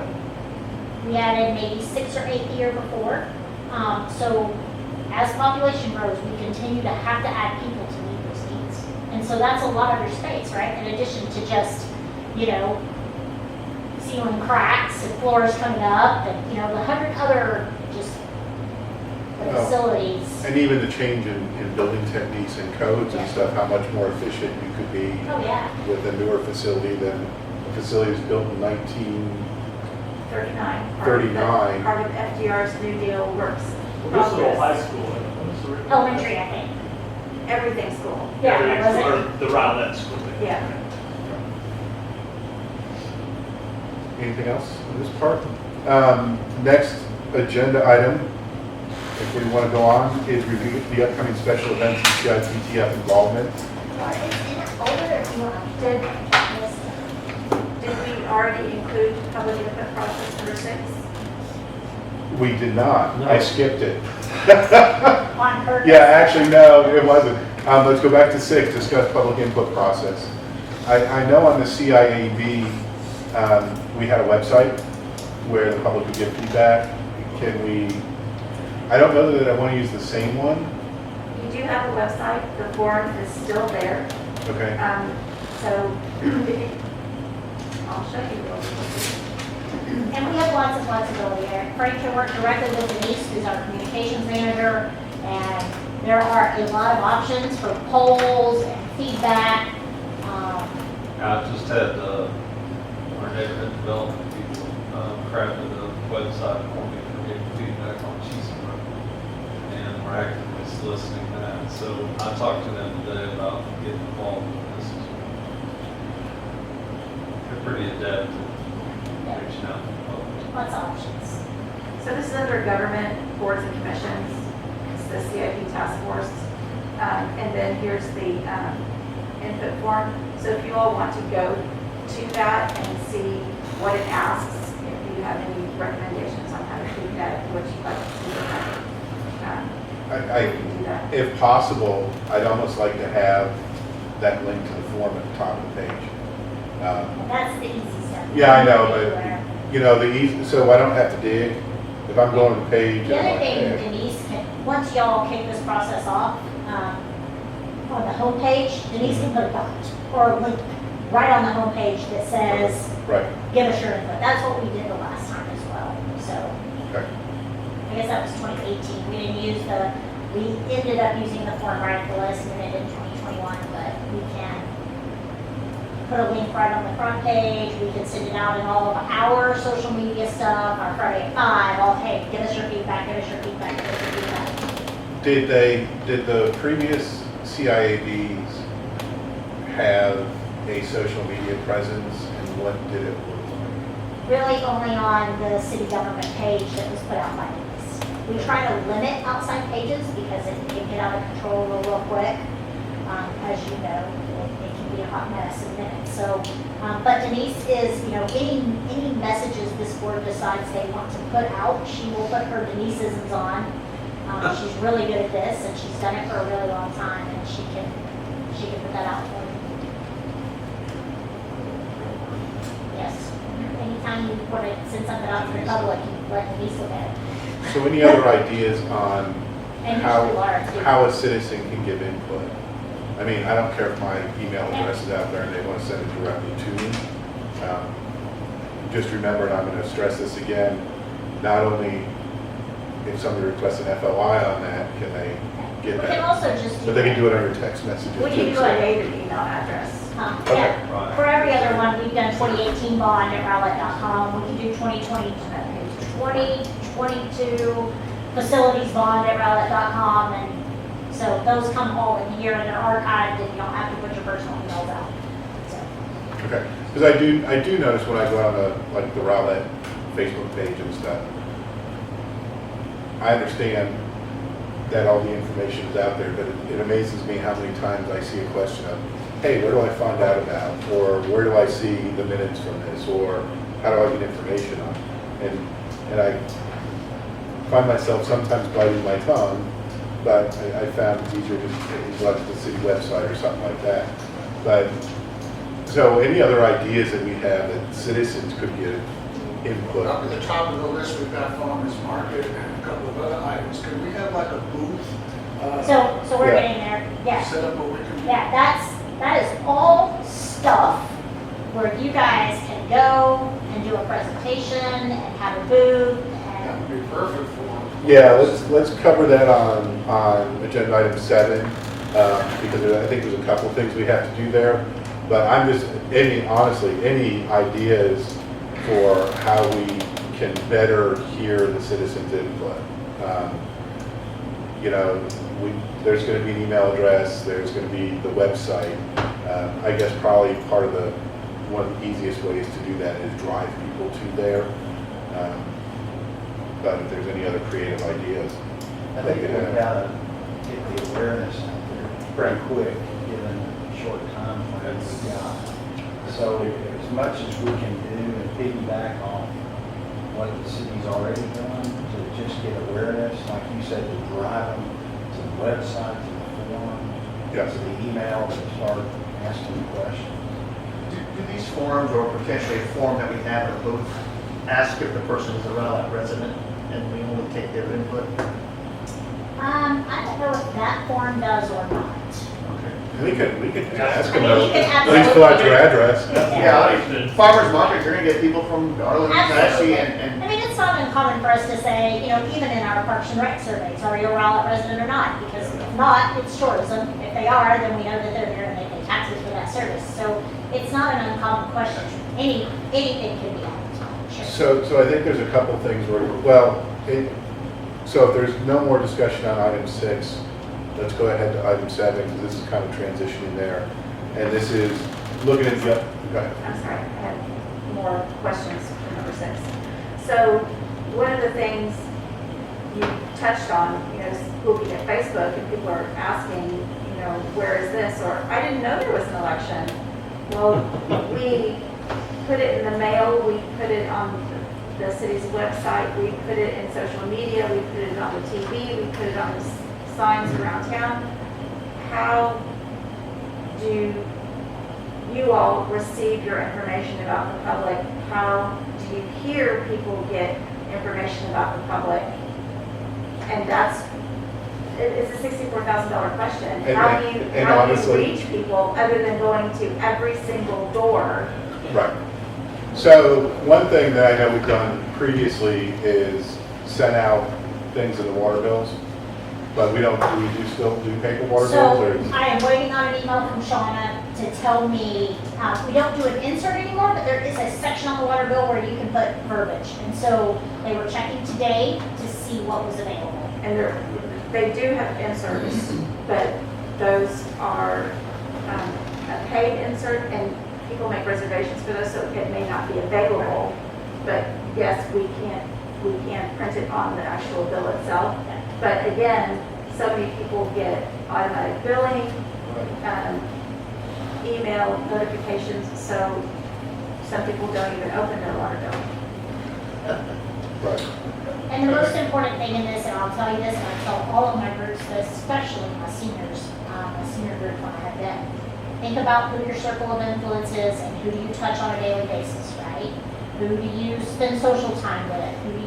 Who can you start getting that information to? It's that old commercial of, I told someone, and I told And they'll someone, and tell I two told friends, someone, and and they'll I tell told two a friend, friends. and they told two friends, and before you know it, just your social group, just your circle of influence has a huge ability to get people to a webpage to fill out. Yeah, the other thing, oh, go ahead. Just one quick idea, you're always gonna run into, but one of the things that KRB and Parks does is flyers, and we can distribute those around the community and let them know whatever information is current at the time. That seems to work pretty well. Yeah, I agree with that, and it was gonna kind of come up to at the special events thing too. If we could have a trifold that we try to simplify $163 million into, 3 pictures and 2 paragraphs, whatever we could do. But if we could have Drew maybe work on, 2 to 3 minute video, no longer than that we could load on monitors and set up a booth, load it on a monitor and have it cycle and just cycle through, would be really helpful. The other thing I would do too, for us is work on your elevator speech. Your 30-second elevator speech. So somebody says, hey, I heard about this. And even if you want to put it in writing. So maybe you do see something on Facebook. I heard about this. I don't know anything about it. Here's your 3 sentences or your 30-second elevator speech that we can post out there. Just a couple comments. One, and I'm not being critical of anybody, but the city website is so obtuse to try and get around that to expect that's going to be an avenue that's going to really propel anything, I think is not realistic. I mean, I get on there, I know what I'm looking for, and I can't find it. I'm not being critical, I'm just, a citizen is not going to, he's going to click 2 times and he's going to say, F this and move on. So that, I think, I don't think that's probably where where we're going to get it. I think the Facebook page is probably I think that's, if we're gonna get resources and we're gonna try to get an online presence, rather than try and go to 4 different things, maybe we just say, look, this is the platform we're gonna focus on and we're gonna broadcast every 4 days. You can also create a shortened link that will take you right to it. So we have rowlett.com/Lakeside Leisure, takes you right to the Lakeside Leisure. Yeah. So you could come up with a much shorter one click, type this in, that's what you. Yeah. Or a banner type thing. You will also have QR codes for Right. any flyer or display things that would take you right to. You just hold your phone up. We just came up with a Chiefs of Road one.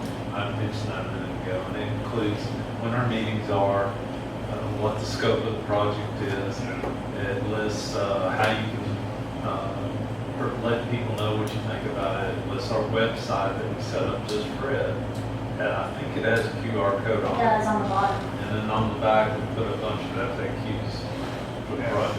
So. And QR codes are great, especially for doing flyers or something. Yeah. I mean, that's all of a sudden really effective because they got this, they can do this. Now they get the detail that you don't necessarily want to handle. Well, we can develop FAQs used it up for the Yeah. elevator speeds too. Yeah. Yeah, and Michael, I hear you, and that's kind of why I brought up if we can get a way to have that on the front of the page, or maybe even, Absolutely. I know we used to do a We did banner that. for the bail, the We did that bond in election thing. 2018, I think. We had it right on the front, it was one of the little circles. I'm just thinking about like kind of like a catchphrase type of thing, so it would actually draw attention, because if somebody, even if you've got a direct link or this or that, and it's just like, ooh, bond election coming up, like, who cares? But if it were to say something like, do you support the police? Or Building our do you, future. or do you care about your dogs, the animals, well, whatever, like the You show. gotta the remember money is though, so remember that you can't advocate for, you can only educate. right? Well, yeah, but I So you mean, gotta be some, careful with the catchphrase that you're not advocating for a facility, that you're educating about Yeah. the need. but I'm like, yeah, somehow to make it legal so it's not advocating, but it's somehow catching somebody's attention. Like I'm thinking like $160 million. Is that interesting to you? I don't know. Like, And that's something the Something board to gets to make it decide appealing, on it's your some- elevator speech is, so everybody's telling the same one, and Yeah, I think we should work on that, and Michael, I hear you, because, you know, I try to stay off Twitter and I try to stay off Facebook, I really do. But if you engage, you might be going down, you know, well, I like the forums better because like the Facebook and like one person starts something and it maybe isn't all that. and it gets really ugly. I'm just gonna be honest, it gets really ugly really fast. Yeah. and we have no control over that. Right. So you have to understand that. We can't turn comments off. Yeah. And we post a ton of stuff, so don't depend on social media to be your only avenue, because Denise is only gonna put it up maybe once a week. She's gonna be very particular about when she posts it, based on when our highest viewers are and all that good stuff. We're doing some pop-up ads.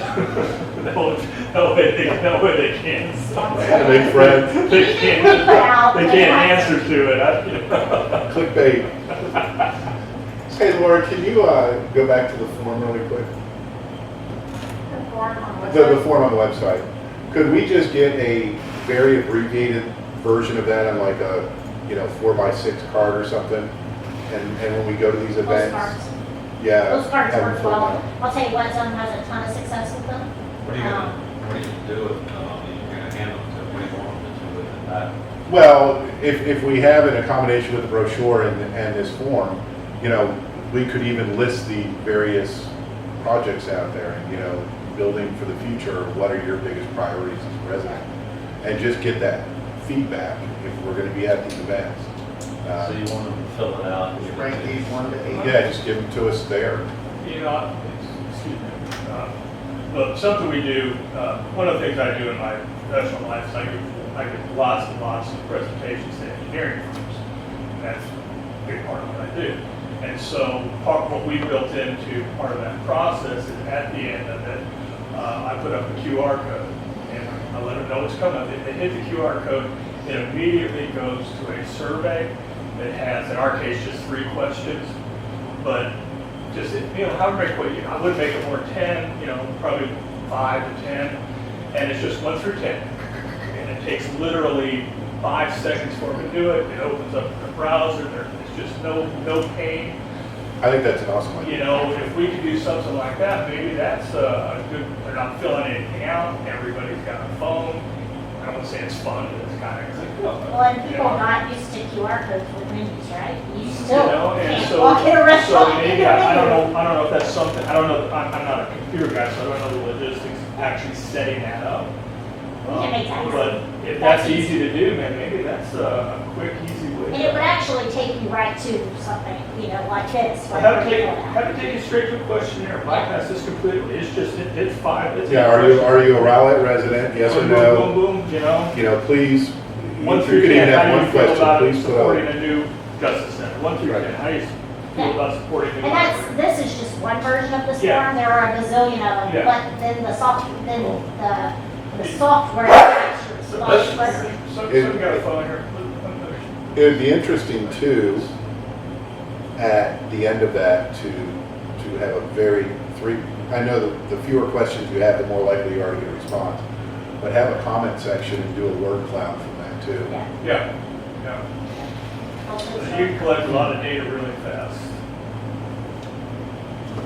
In addition, would it be possible and valuable to have video clips by the directors of some of the departments, since we can't advocate for a particular facility, maybe somebody from animal shelter? They can't advocate either.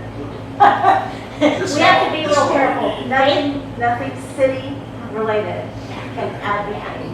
We can And only remember, educate. videos are relatively easy, but they take a really long time to put together. So we want to, limit a little bit how many videos we ask to record, because his time is pretty much taken up with just work stuff and council meetings. We can do a 3 or 4 minute video, absolutely. He can put that together for us, so we know what the content is. But And without we have to be advocating, real careful. without advocating for it, I think we can show where we currently Pictures, are. 100%. So No we question. could take a walk through the animal shelter and say, we could walk through the public works yard and say, this is. Or some this still current shots facility. moved into a video, absolutely, Right. that can happen. It shows what the need is. Right, right. Sorry, this is the auditor. Current conditions, what you're showing is current conditions, not what need is. The auditor in me thinks that, hey, some things, we're gonna get an animal shelter. Everybody go on this thing and hit it 20 times tonight. That's what's Boom, gonna happen, boom, boom, no boom. question. So I don't know if there's a way to capture it. This might let you do it once per IP address, Gotcha. but I don't know if that is built in there or not. We had a little bit of challenge with that in some of our past elections, where the same person would go in and add Toller Road 16 times, and Toller Road suddenly has 16 requests, and it's one person. So maybe ask for an email address. That helps weed out some of those duplicates. And this does, and those are required. Okay, perfect. Yeah, so I don't think it's unreasonable to ask somebody for an email address. I mean, we do when we go to a store every time. I like the QR code, that would probably be something. It's one tool. I mean, it's. Yeah, I think that's a great idea. I mean, We have had a ton of success in the city with QR codes because people just got used to that. I need you to also remember, a big chunk of your voting public doesn't always have a cell phone that will read a QR code. And so Still that is, difficult. you still have to have some of the hard forms, even if it's just putting them at city facilities that they could fill out and pick up, but you still have a large population that doesn't have this, right? They have a flip phone, or they have, I know, but I promise. wow, I wouldn't. I worked with seniors for a long time. One minute, maybe?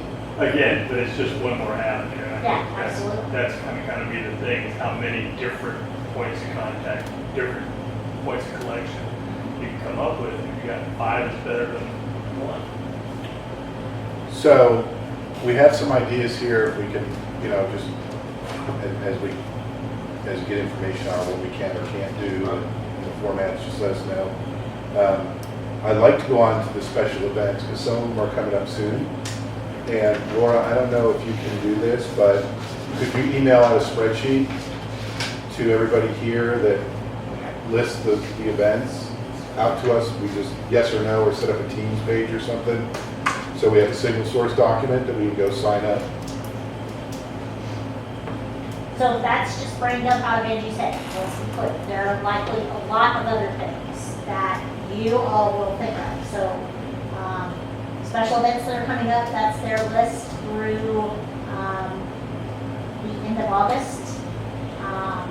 That is chamber events that are coming up quickly, Make a Connection every Thursday morning at 8, monthly luncheon every second Wednesday, Friday Night Live, some of those vary. And there's not an expectation everybody goes to every one, but if we could just, a couple people, 1 or 2 people go to each one, That's would be the- really helpful. That's the city board meeting schedule. Remember, they need 10 to 12 days to make sure they get you on their agenda. So who's there is their liaison, or who is their admin in some cases. Well, I'd have to co-ed one. Yep, Are they doing the movie nights still? movies don't happen until September, Yeah, the concerts are in August. August. So if we're talking about this, I mean, is this a time to talk about what kind of collateral we need? 'Cause I think that that's really important. If you just have a table sitting out in the middle of the farmer's market, they're not gonna know what you're there. I think we need to really have a fairly decent collateral and a really pretty singular message of what it is that we're wanting to talk to them. You know, I'm not a marketing guy, I'm a sales guy, so y'all figure the marketing part of it. But you know, that's you know, and I think again we're on a short timeline, and something needs to be done sooner rather than later. Well, we could get help with that too. I mean, that's why staff is here. If, you know, I think we could all work on our own, you know, 30-second or 2-paragraph thing. And, you know, we could actually go over them if you want to at a meeting and say, look, this is what I have, and maybe come up with a unified one out of all the ideas that comes up. So at least we're all being consistent. Even in town hall, right, just like when we have an individual meeting, we've done town halls in the past, where all we did is talk about one project. Yeah. So like if you wanted to have a meeting, again, I keep bringing up Jesus, but we have one on Monday the 9th, one on Monday the 23rd, and I had to reserve those over at the community center. I had to reserve those rooms a little bit in advance. So we are on a tight time frame. But if you think about that, we can get a couple of dates, maybe we could have one or two, and you just invite them in. We'll set up boards, let them mill around, look at them, Dots, y'all talk. seen the dots, we've done dots before. We can have people there to talk about each type of facility and what its function would be. And then we can gather. Do you currently have a date? I don't have a proposed date for this, no, I don't. We can work on a couple of options. I mean, Because I keep going back to the calendar, we're supposed to have a joint meeting with council on the 19th of July. right, so we're gonna have to do something. Should have some, In something this to talk case, y'all, I mean, about. let's all be honest, one meeting a month, that probably don't cut it, right?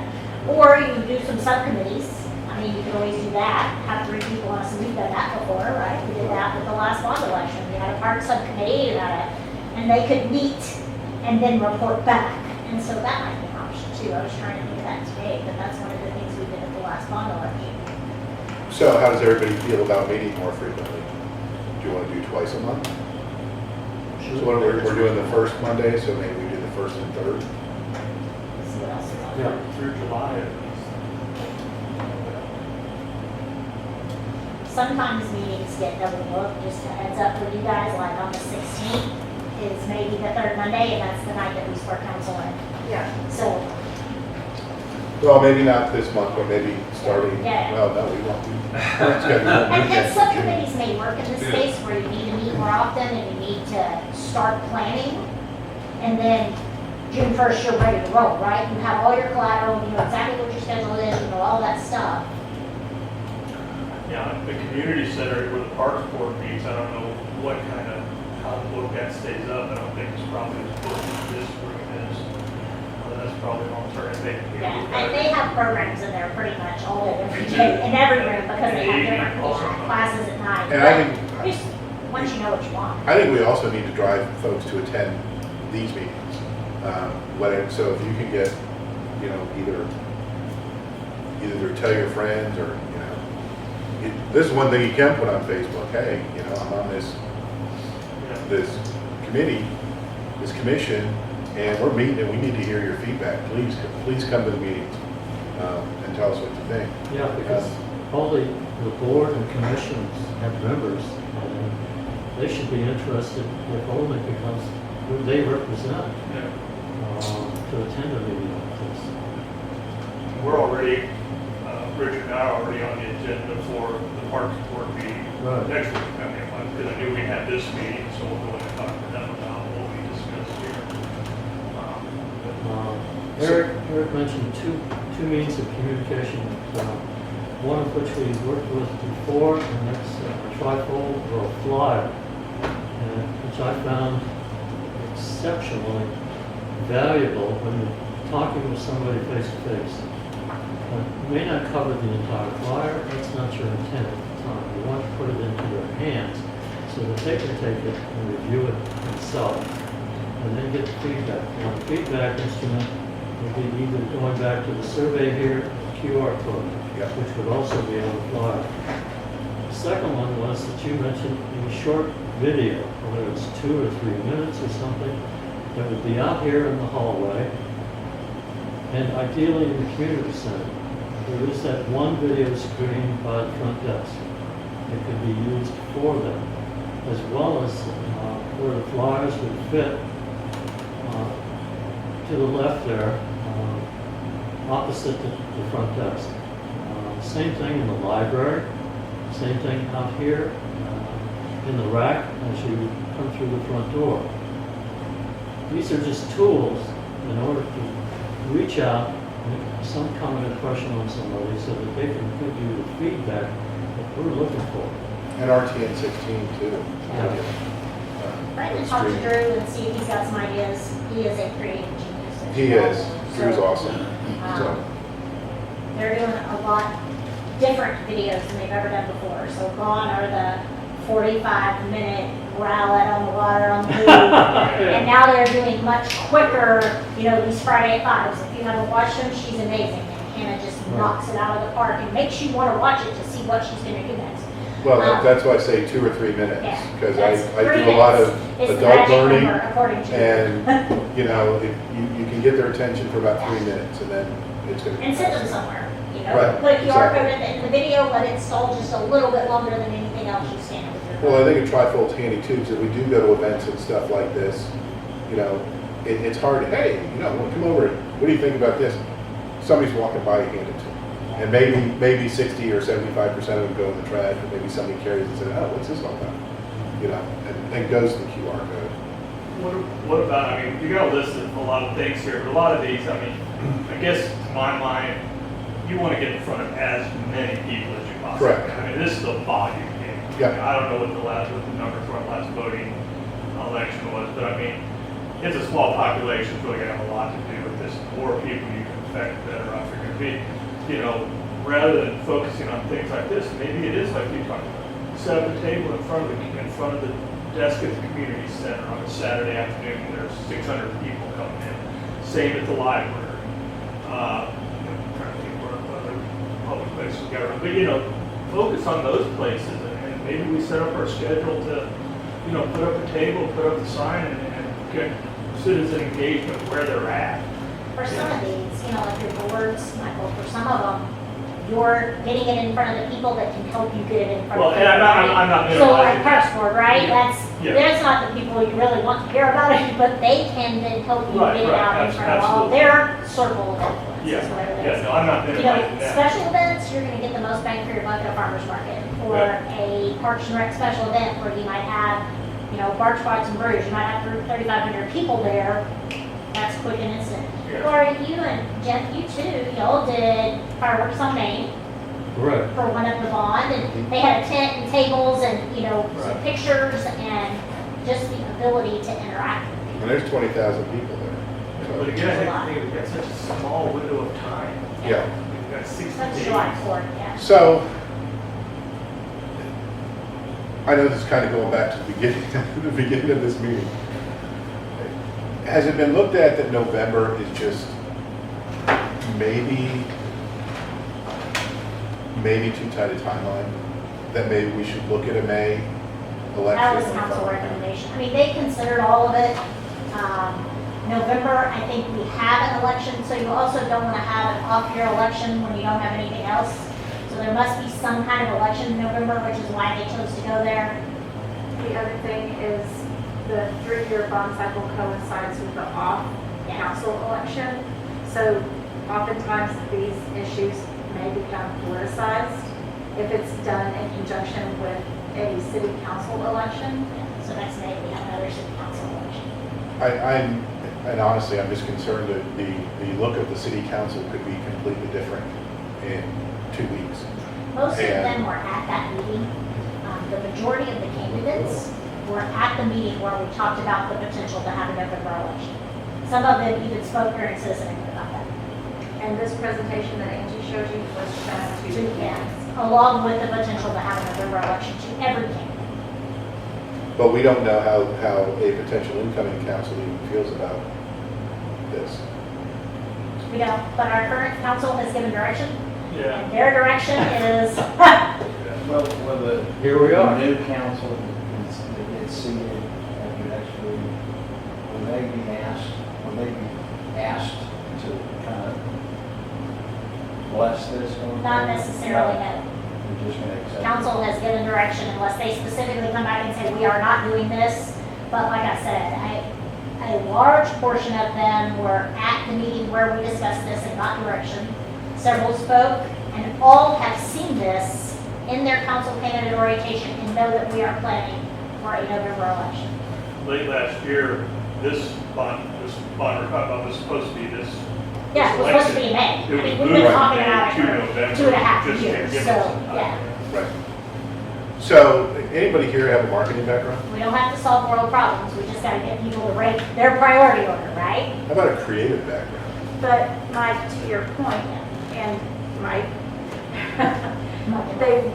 this topic will be discussed during budget, during Oh, yeah. strategic planning sessions that we will be having later on this month and next month. So it won't be, you show up at a meeting July 19th, this is the first they've heard of it. And could Right. they say, hey, we don't have enough feedback? Absolutely, they could say that. But the marching orders from the current council are to try and get ready for a November election. And, you know, like I said, we've talked about this since November of 2020. The Right. potential, But I think, Jeff, on the previous, on the CIAB, how much lead time do we have on those? It it's seems a like little different, right? They start from scratch. I understand, So, right, but- yeah. 18 months. I mean, the last one, y'all had 9 months. Because of the turnover Yeah. on the board, Yeah, we started essentially in had, May.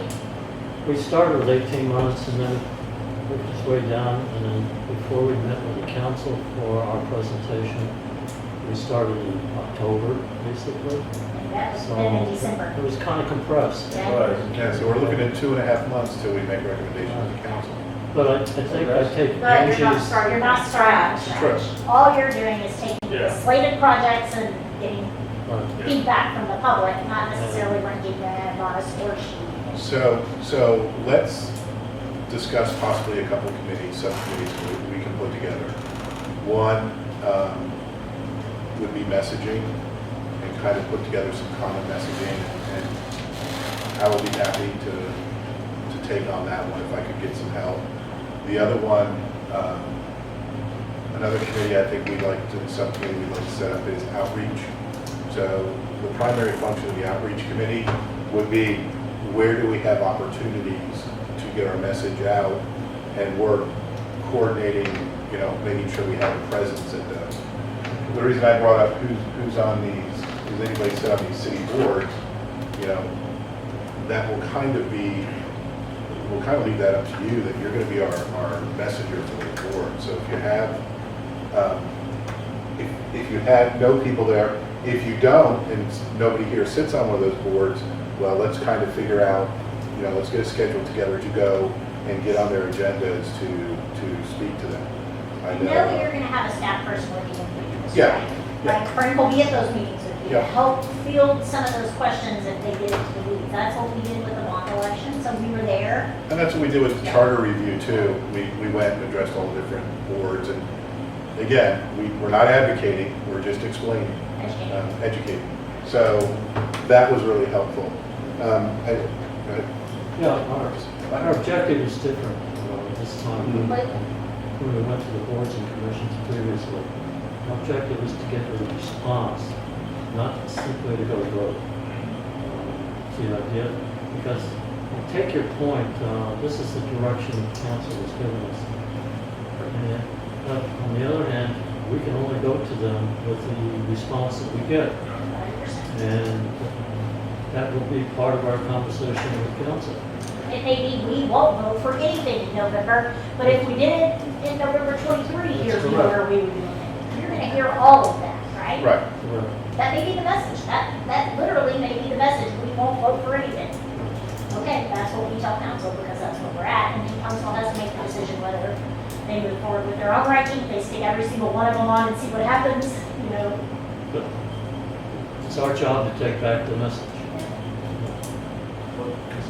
Yes, since we are short of time, I didn't know by the time we wrap this up tomorrow morning, like when I talk to someone, my neighbor, like what's my message? I don't know that you have a message yet. Well, but what I would do is if we direct them out, if you have the link to the site handy, we can get a QR code quickly.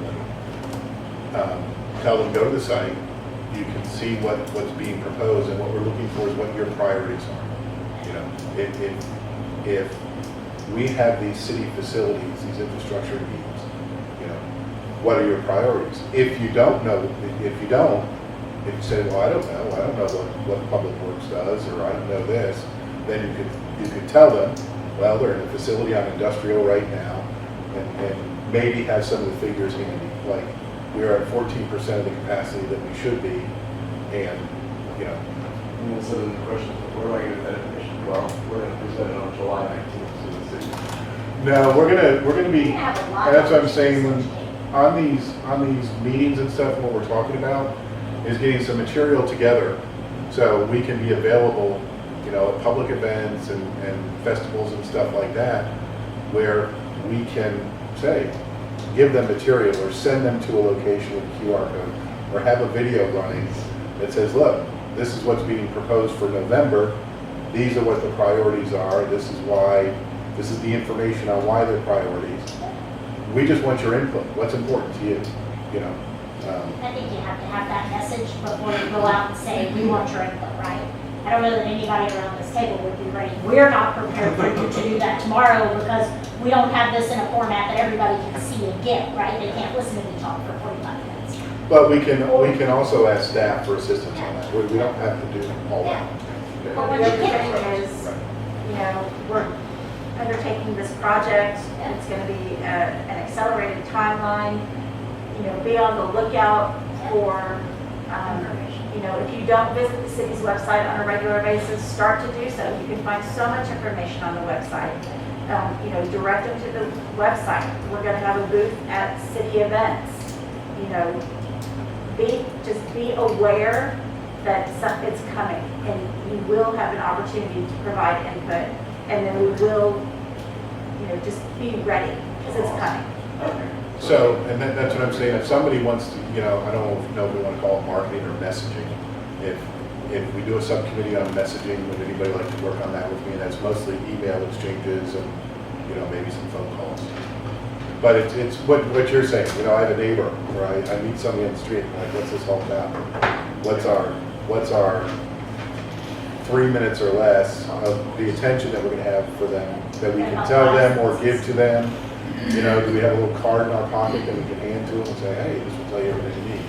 But kind of what that short version of the messaging is to drive them to somewhere else. So, anybody want to work on that? Mike? I'll join in. What is this?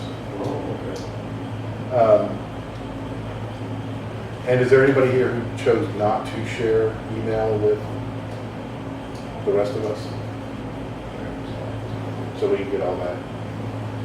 Just remember, you can't email the whole group, right? For some of you who Right. haven't served on boards before.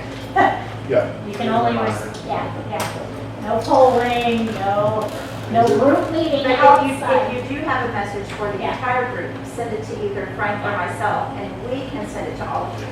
But don't make a file because they're in the black article. And with all public information stuff, should we set up a separate like Gmail account or something for this stuff, or is it gonna? The minute it comes to us, It's tracked already we're there. there. We got you. So the other thing I think should be scheduling or outreach. If you could get what we have here in a chart, and we can put it in a location where we can single source it, so we don't have, you know, I'm not sending it back to you, and Michael's not sending it back to you, we have to compile it. I don't know what tools city's been using for like collaborative work and stuff. Use Teams? We do, but in-house, so I'll have to check with IT to see if there's a way to do that. They should be able to set us up as guests on your account. But what kind of access you have, that's what we'll be limited to, so We haven't we will used it figure it out. holistically, Eric, like probably you guys do, when you go into a corporation, everybody has access. We use SharePoint for that, and so, but outsiders SharePoint's fine, don't too. have access to our SharePoint. Oh, so you don't- Yeah, so, but we'll figure it out. There's a lot of different, Maybe we'll I'll be on outreach. Okay. figure it out. And for right now, let's just get a spreadsheet out if we can, Laura. And if we have to compile it, we will. So go through this. If there's any board or anything to sit on, and then if you have availability on some of those other events that are coming up, we only need a couple. I mean, if everybody wants to go, you can, but I don't want to, think the same people want to do this. Okay. Well, and, and even tomorrow night, you're not gonna have a ton of information for them, but by their next meeting, Okay. you will have a lot. By the first meeting in June, you will have a message and a presentation and.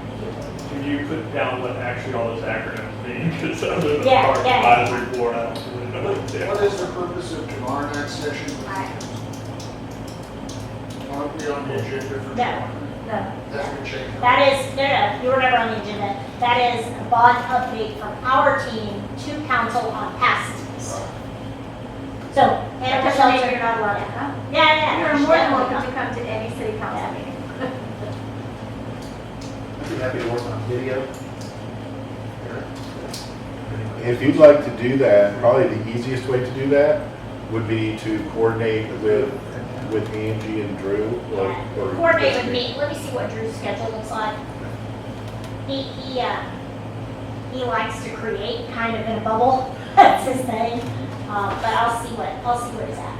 But we definitely need to come up with a message for sure. What we want to tell, because that's what Drew will ask us for. And honestly, I think a great thing would be to do a walkthrough of the facilities, and you could be the face of that video too. Do a walkthrough and say, hey, this is City Hall, built in 1939. I'll get with Show Drew. rock I see. walls, leaky pipes, or. I'm not, but that says a lot. The dungeon, the bottom, the guy in chains clapping his hands. We're asking the city employees to work out of a building that was built in 1939 and we're in 2022, and I mean, even the technology infrastructure, if we look at that just by itself, how much efficiency could be gained by that, So so. let me talk to Drew, Brian, and see what his availability is, and 'Cause I if think he we can just just- wants to go out and get a bunch of footage and then have him working on his studio, The so. Friday at 5 thing, I think we just could do a walk by, just walking, one of us is walking down the street and say, oh yeah, we got this thing coming up, hey, be looking for this. Yeah. And then when we get the final information, we can do a full video that stands up at the video board at the link center. Yeah, let me see who's available. But here's something cool. I think it's really important that when we do videos and we do this, whatever marketing material we put out there, is that if there's a face on it, that it's one of our faces. That we're not the city and we're not, whomever. We've been appointed to this board and we want your input, we need your information, and we're asking. And Citizens just like everybody else. exactly. It's the most important thing you can do. Volunteers? Well, I'm kind of a semi-pro YouTuber, so, Yeah, down the road when we get out. TikTok. I see it cool, I don't know. Yeah, we have a YouTube channel, Yeah, it's true. On the street. Really? On there. and it will go there, whatever Drew comes up with, he has all of these avenues that he shoots stuff out. we did some interviews on the street. Yeah. How's that? Yeah. I just have to check on Drew's time allotment. He runs pretty much, I mean, imagine, a lot of videos, a lot of council meetings, he's the guy behind the scenes. The messaging subcommittee, so are you guys are responsible, again, we keep talking about this collateral, whether it's the trifold or the stuff with the, the QR code, so is that part of messaging or is that another subcommittee? Well, Probably need to define. yeah, take that over. so I kind of envision two things with the messaging. But what you're talking about, Michael, is I'm looking at more like marketing. Right. Longer than the 30-second, unified message or the blurb that we put out to people. I don't have a marketing background. My brain works in ones and zeros. But if we could rely on staff to help with that. I'm thinking though, it has to be impactful, not just with what it says, but what it looks like. I mean, we need something that's going to say, I hand this to you, why am I going to look at this? I was thinking we could take a shot at drafting something like that up, since I can send it out there, and get your feedback on it. That'd be awesome. We have a couple of teams that's what they do, right? Now we used to have a neighborhood life person, now we have a neighborhood planning team. And that's what they're doing, is getting out in front of people and saying, what do you want, how do you want it? And they've done a lot of one-page flyers, so that might be, that crew, probably the best bet. So we have Mike on messaging with me, would you rather go after more of the marketing side of it? Working Well, with I was gonna be Here's on the other outreach. outreach? Okay. Yeah, me and Richard are gonna do. Oh, I got outreach. Jeff on, Yeah, I'm yeah, sorry. yeah. Okay. So I've got me, Mike, and Jeff on message, and I have Michael and Richard on scheduling, and you're gonna try to, You want to be part of Oh, yeah. video? Okay. Is that what you're calling marketing? Yeah. What is the I third do want to category? be careful about calling a video because Drew may come back and say, I need this much help. Well- Because he's gonna do most of it, and just the speakers or whatever, so. Yeah, I mean, and that's what we've done before. I mean, he might do it himself, but ask you guys to come in and be the face. Oh, yeah. So- I'll take a lunch, just gotta do it. Oh, yeah. Okay. Yeah. Just know, artsy people good. have their way of doing Somebody's things, comfortable so with I don't want to it. commit to a bunch I don't want them to say, Angie. So here's what I'm So gonna, maybe instead of video, it's education. Yeah, yeah. It could be Eric, anything. could you clarify for me, you said on messaging, it's you and Mike Bowles? Me, Jeff, and Mike Bowles. Okay. And then on education, or the face of the committee, we have Brian and Asa, and we have Outreach. Michael and Richard, Michael Shook and Richard on scheduling or outreach. Okay, so we still have two members. Well, if we need another, it's good to have reserves.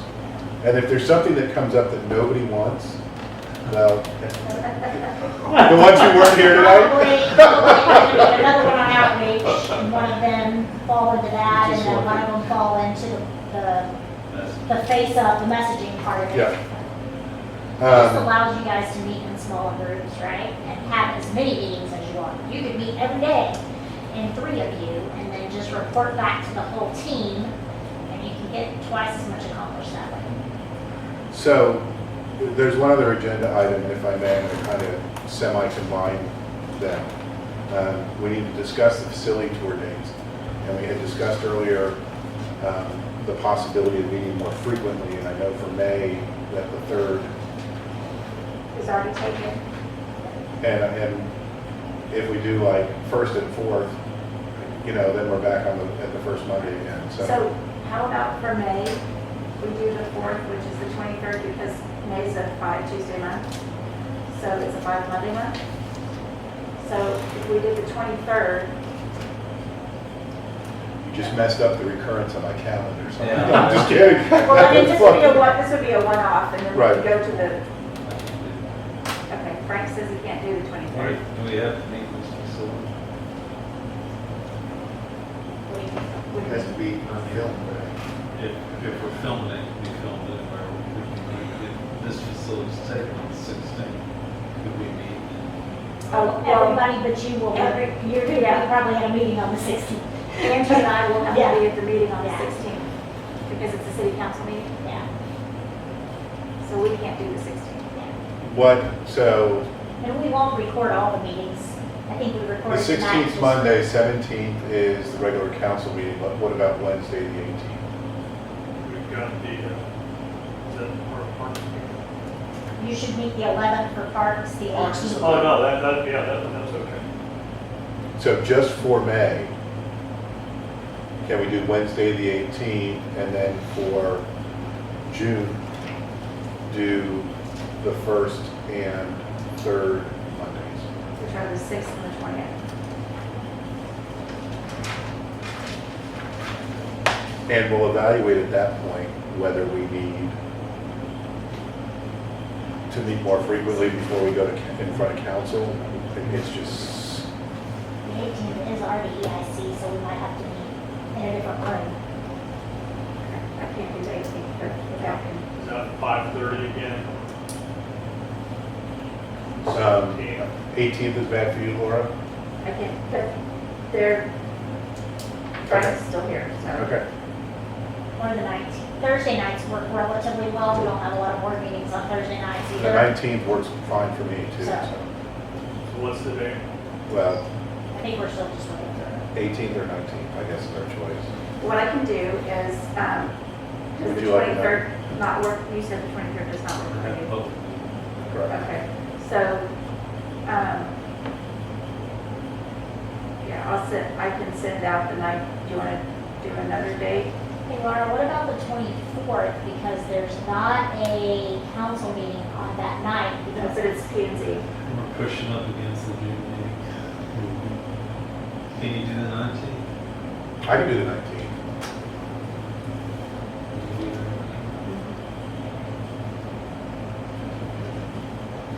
That's the last soccer practice. Oh, we just need to have a quorum now. I can do the 19th, that works better. Okay, 19th. we'll at least let you get together and firm up your message. Right.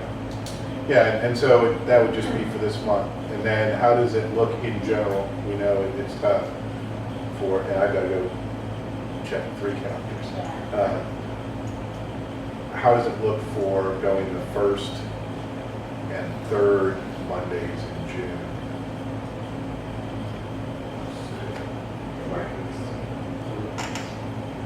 And people are gonna be out, you're gonna have vacations, you're gonna have, it's just the nature of the beast Yeah. in summer. That would be Monday, June 6th, Mhm. first one. And the 20th.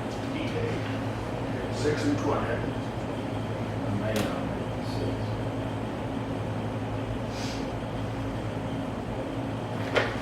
Okay. What about the first Monday in July? That's Probably July next. 4th, that's a holiday. What about the 11th here in the council? They'll probably, they may have to have a couple in there. Mayor, what was the second one you said? 20th. Say the 20th. It's been I 20. got to check on 20th. So if it's on the 19th. Well, their staff report will be pretty general, so work sessions are a little bit different than, work joint meetings with other boards are a little bit different than a typical staff report, because they're gonna do So the we put a presentation. placeholder on. And we write the general staff report so that they can shine the plate when they do their presentation, instead of us let a lot of that out of that. I was asking her, when we do Okay. council backup, we have to have it ready, how we can have that. Y'all staff report will be, I mean, you've seen those, Jeff, they're rather limited, and y'all get to have more of a joint work session with council for, 45, I think I plugged it in for 45 minutes, but Okay.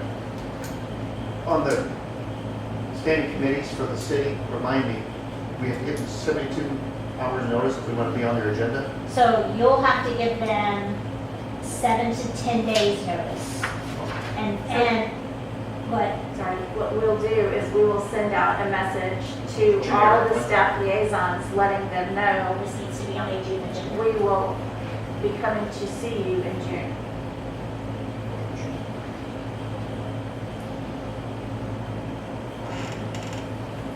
And some of it may. Shoot, that kills the co-ed meetings.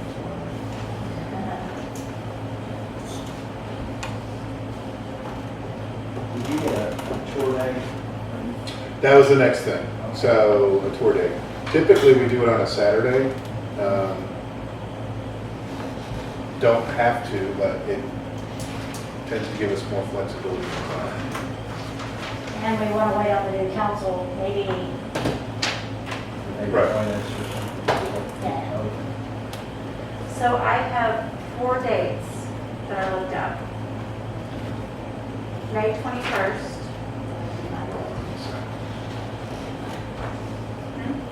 that's my vote, I think that's the only Saturday in town. and June 4th.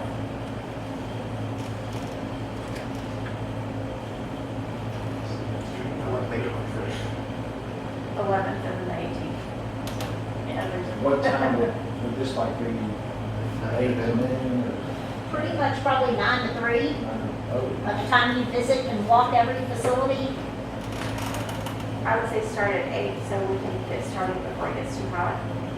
So is the 21st or the what? May 21st, Uh-huh. June 4th, June 11th, June 18th.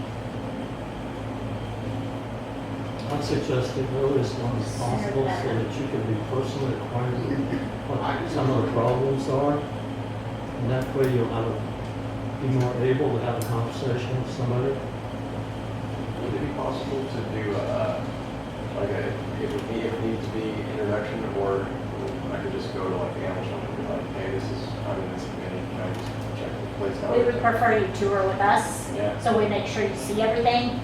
They probably wouldn't just let you wander around most of our city facilities. The other thing is that everybody gets all the same information.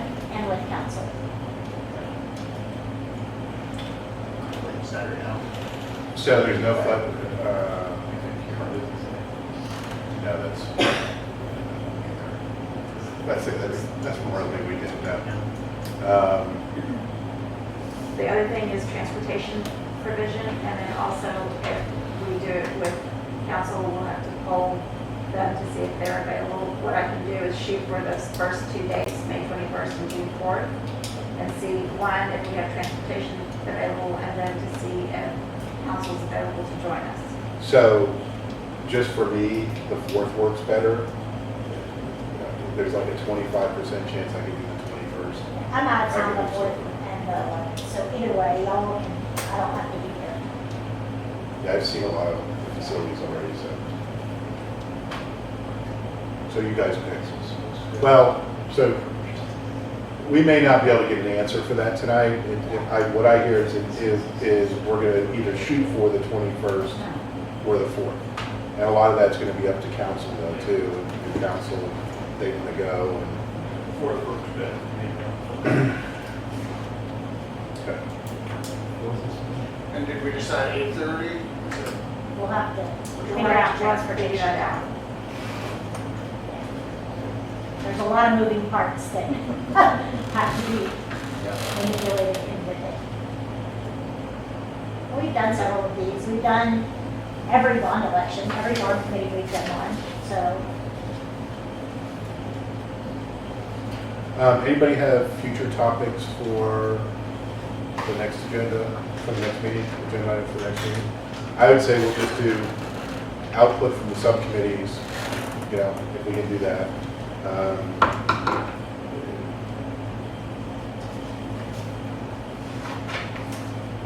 Let's see, by the next meeting, council will be set.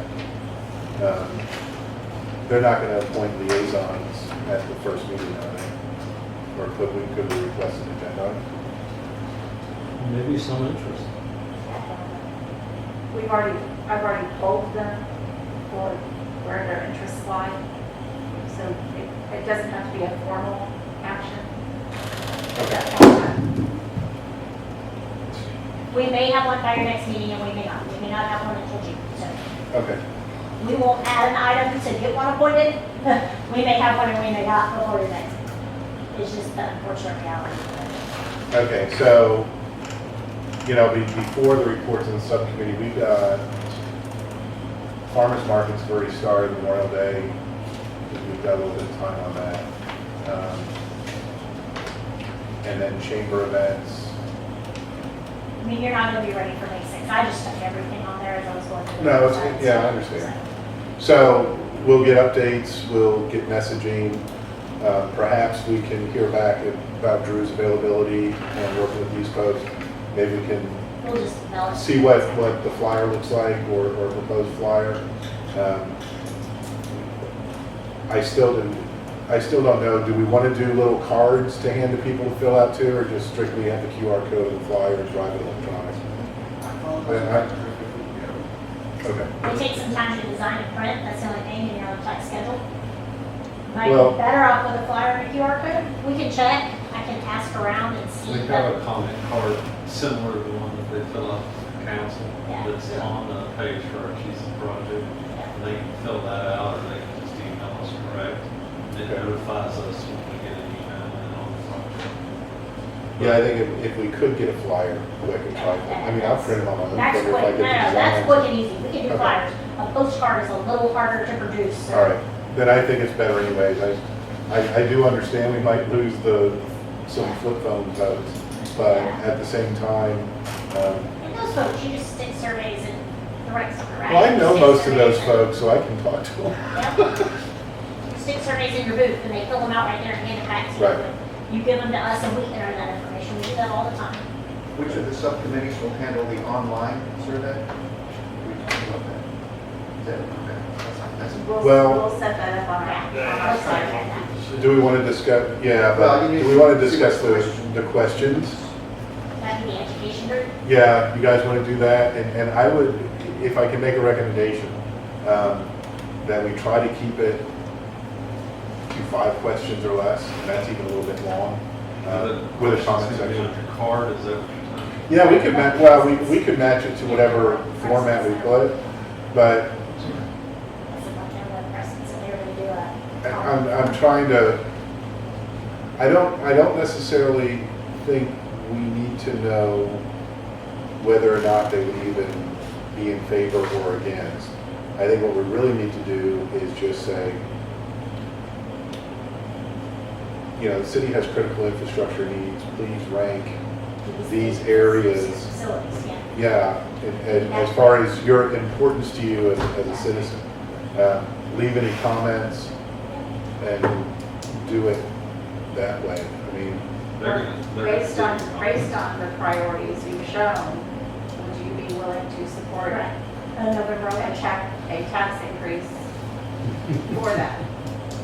well, I don't know that that's really our charge though. I think that council's going to ask you, because we can't build any facilities without a tax increase, right? Okay. There is zero falling off debt that helps pay. for So this. that, may so be- would you be supportive of a tax increase to improve city facilities? Yes, And then you could put yes or no. yeah. Or is there or how would you rank these facility classifications? And I just do a 1 through 5.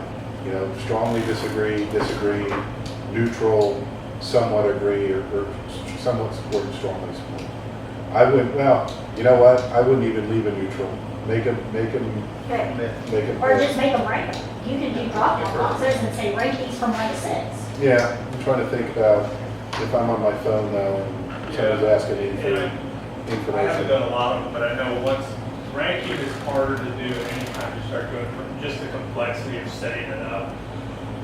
I know that one of the reasons we do it is, you know, and I think you put that verbiage at the beginning, kind of a little spiel, and then it's, you have your 5 or 6, I guess, 6 items, and I wouldn't even put in order of importance, but how important is this to you, 1 through 10.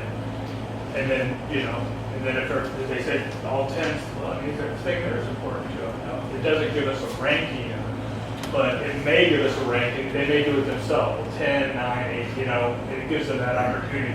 But I'm just thinking, as a practical matter, I know that it gets a little difficult to manage some of those polling programs, so that you would really get into the weeds.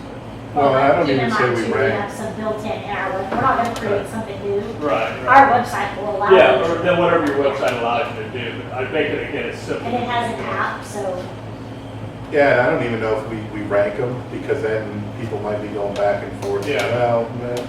I would say, the construction of a new animal shelter or animal control facility. Strongly or how did you? strongly disagree, slightly disagree, slightly agree or slight. To play devil's advocate, and if I hit strongly agree on every one of them, how do you take that and make that a priority? Yeah, that's what I'm just asking, I'm Yeah. playing devil's advocate a little bit. I can see Having had that. to use some of this information, if I hit strongly agree on every one of them, Yeah. how do you know which one I would vote It's on? non-information. Yeah. Right. So- Because I don't know how much a police station is, right? I may think the police station and the animal shelter are the same price. So perhaps I'm not gonna we, vote for either one. Right. They're important. so perhaps, No, I don't, you're not far off. Or you don't know you have an animal shelter. There's gonna be those too, you know. So what about if we group them by group, Jeff?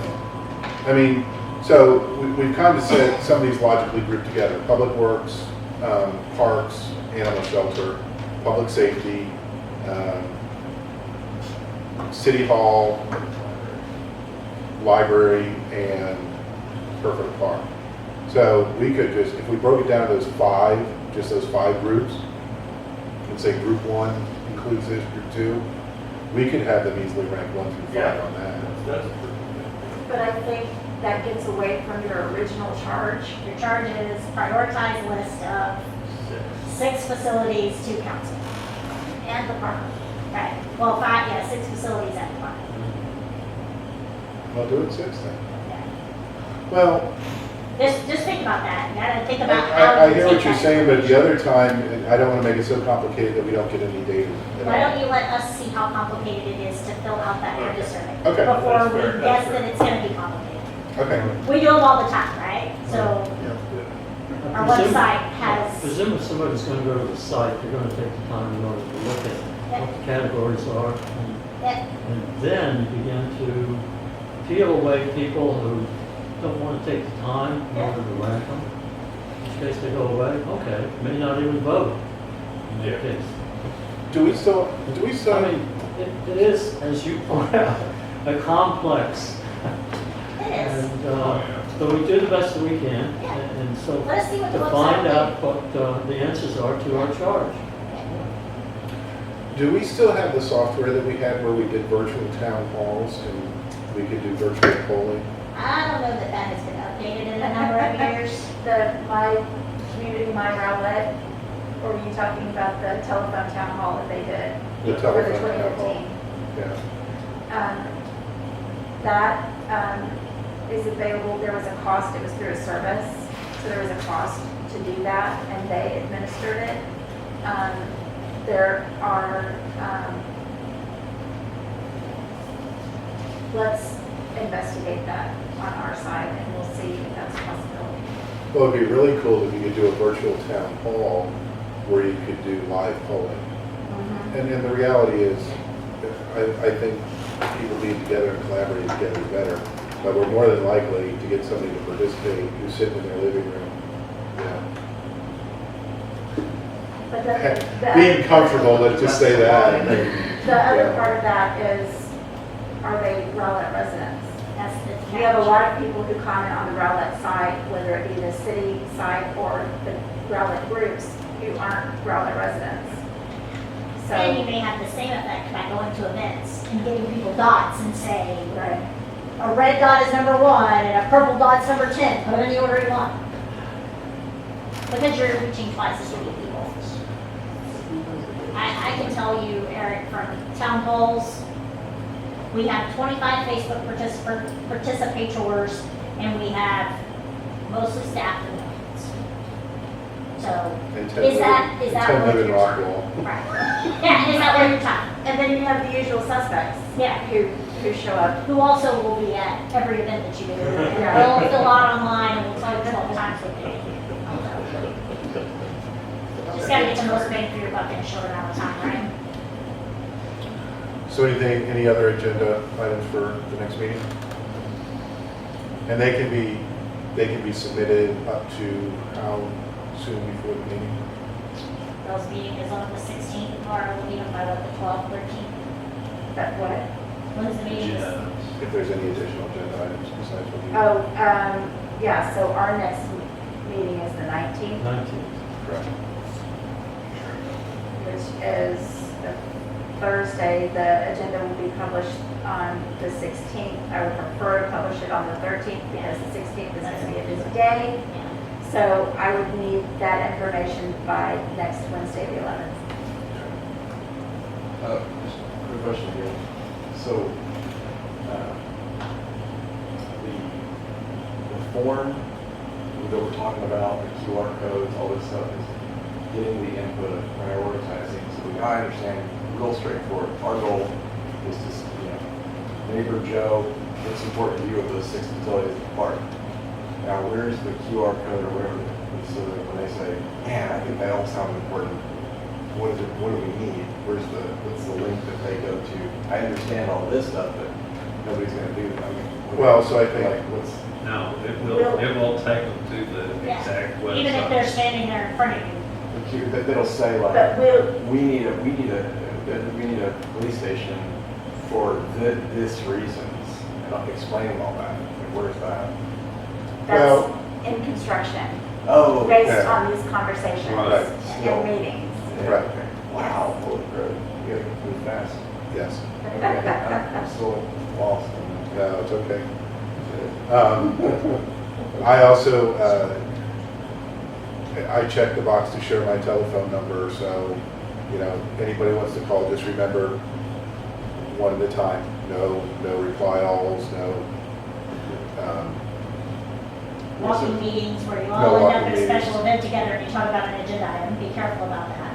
Yeah, so don't, like, your intro slide said, don't talk to anybody outside of this, but like, don't talk to any of us. about this.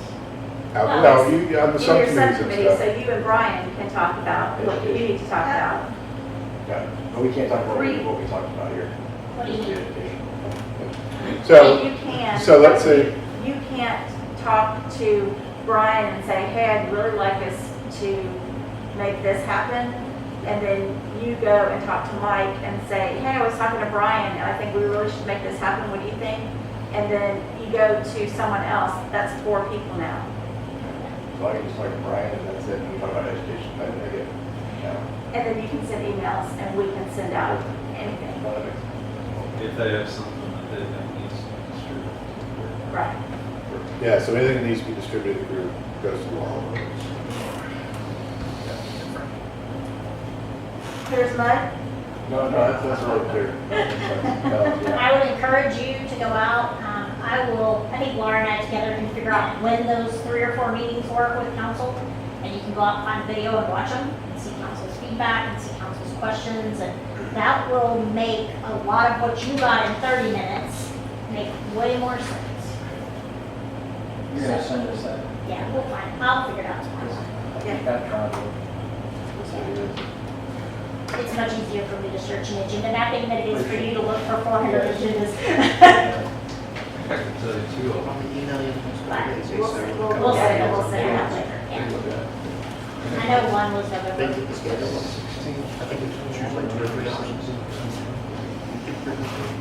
Any further business this evening? Somebody want to make a motion, would you? I move that we adjourn. I shoot it. Active? I like you both. Favor? It is Everybody does it. 8:14. Actually, you said adjournment, okay, meeting's adjourned. Yep. Yeah. Would you like to leave us sitting, these packets sitting here? Yes, please leave your name sign, and your signed documents, please.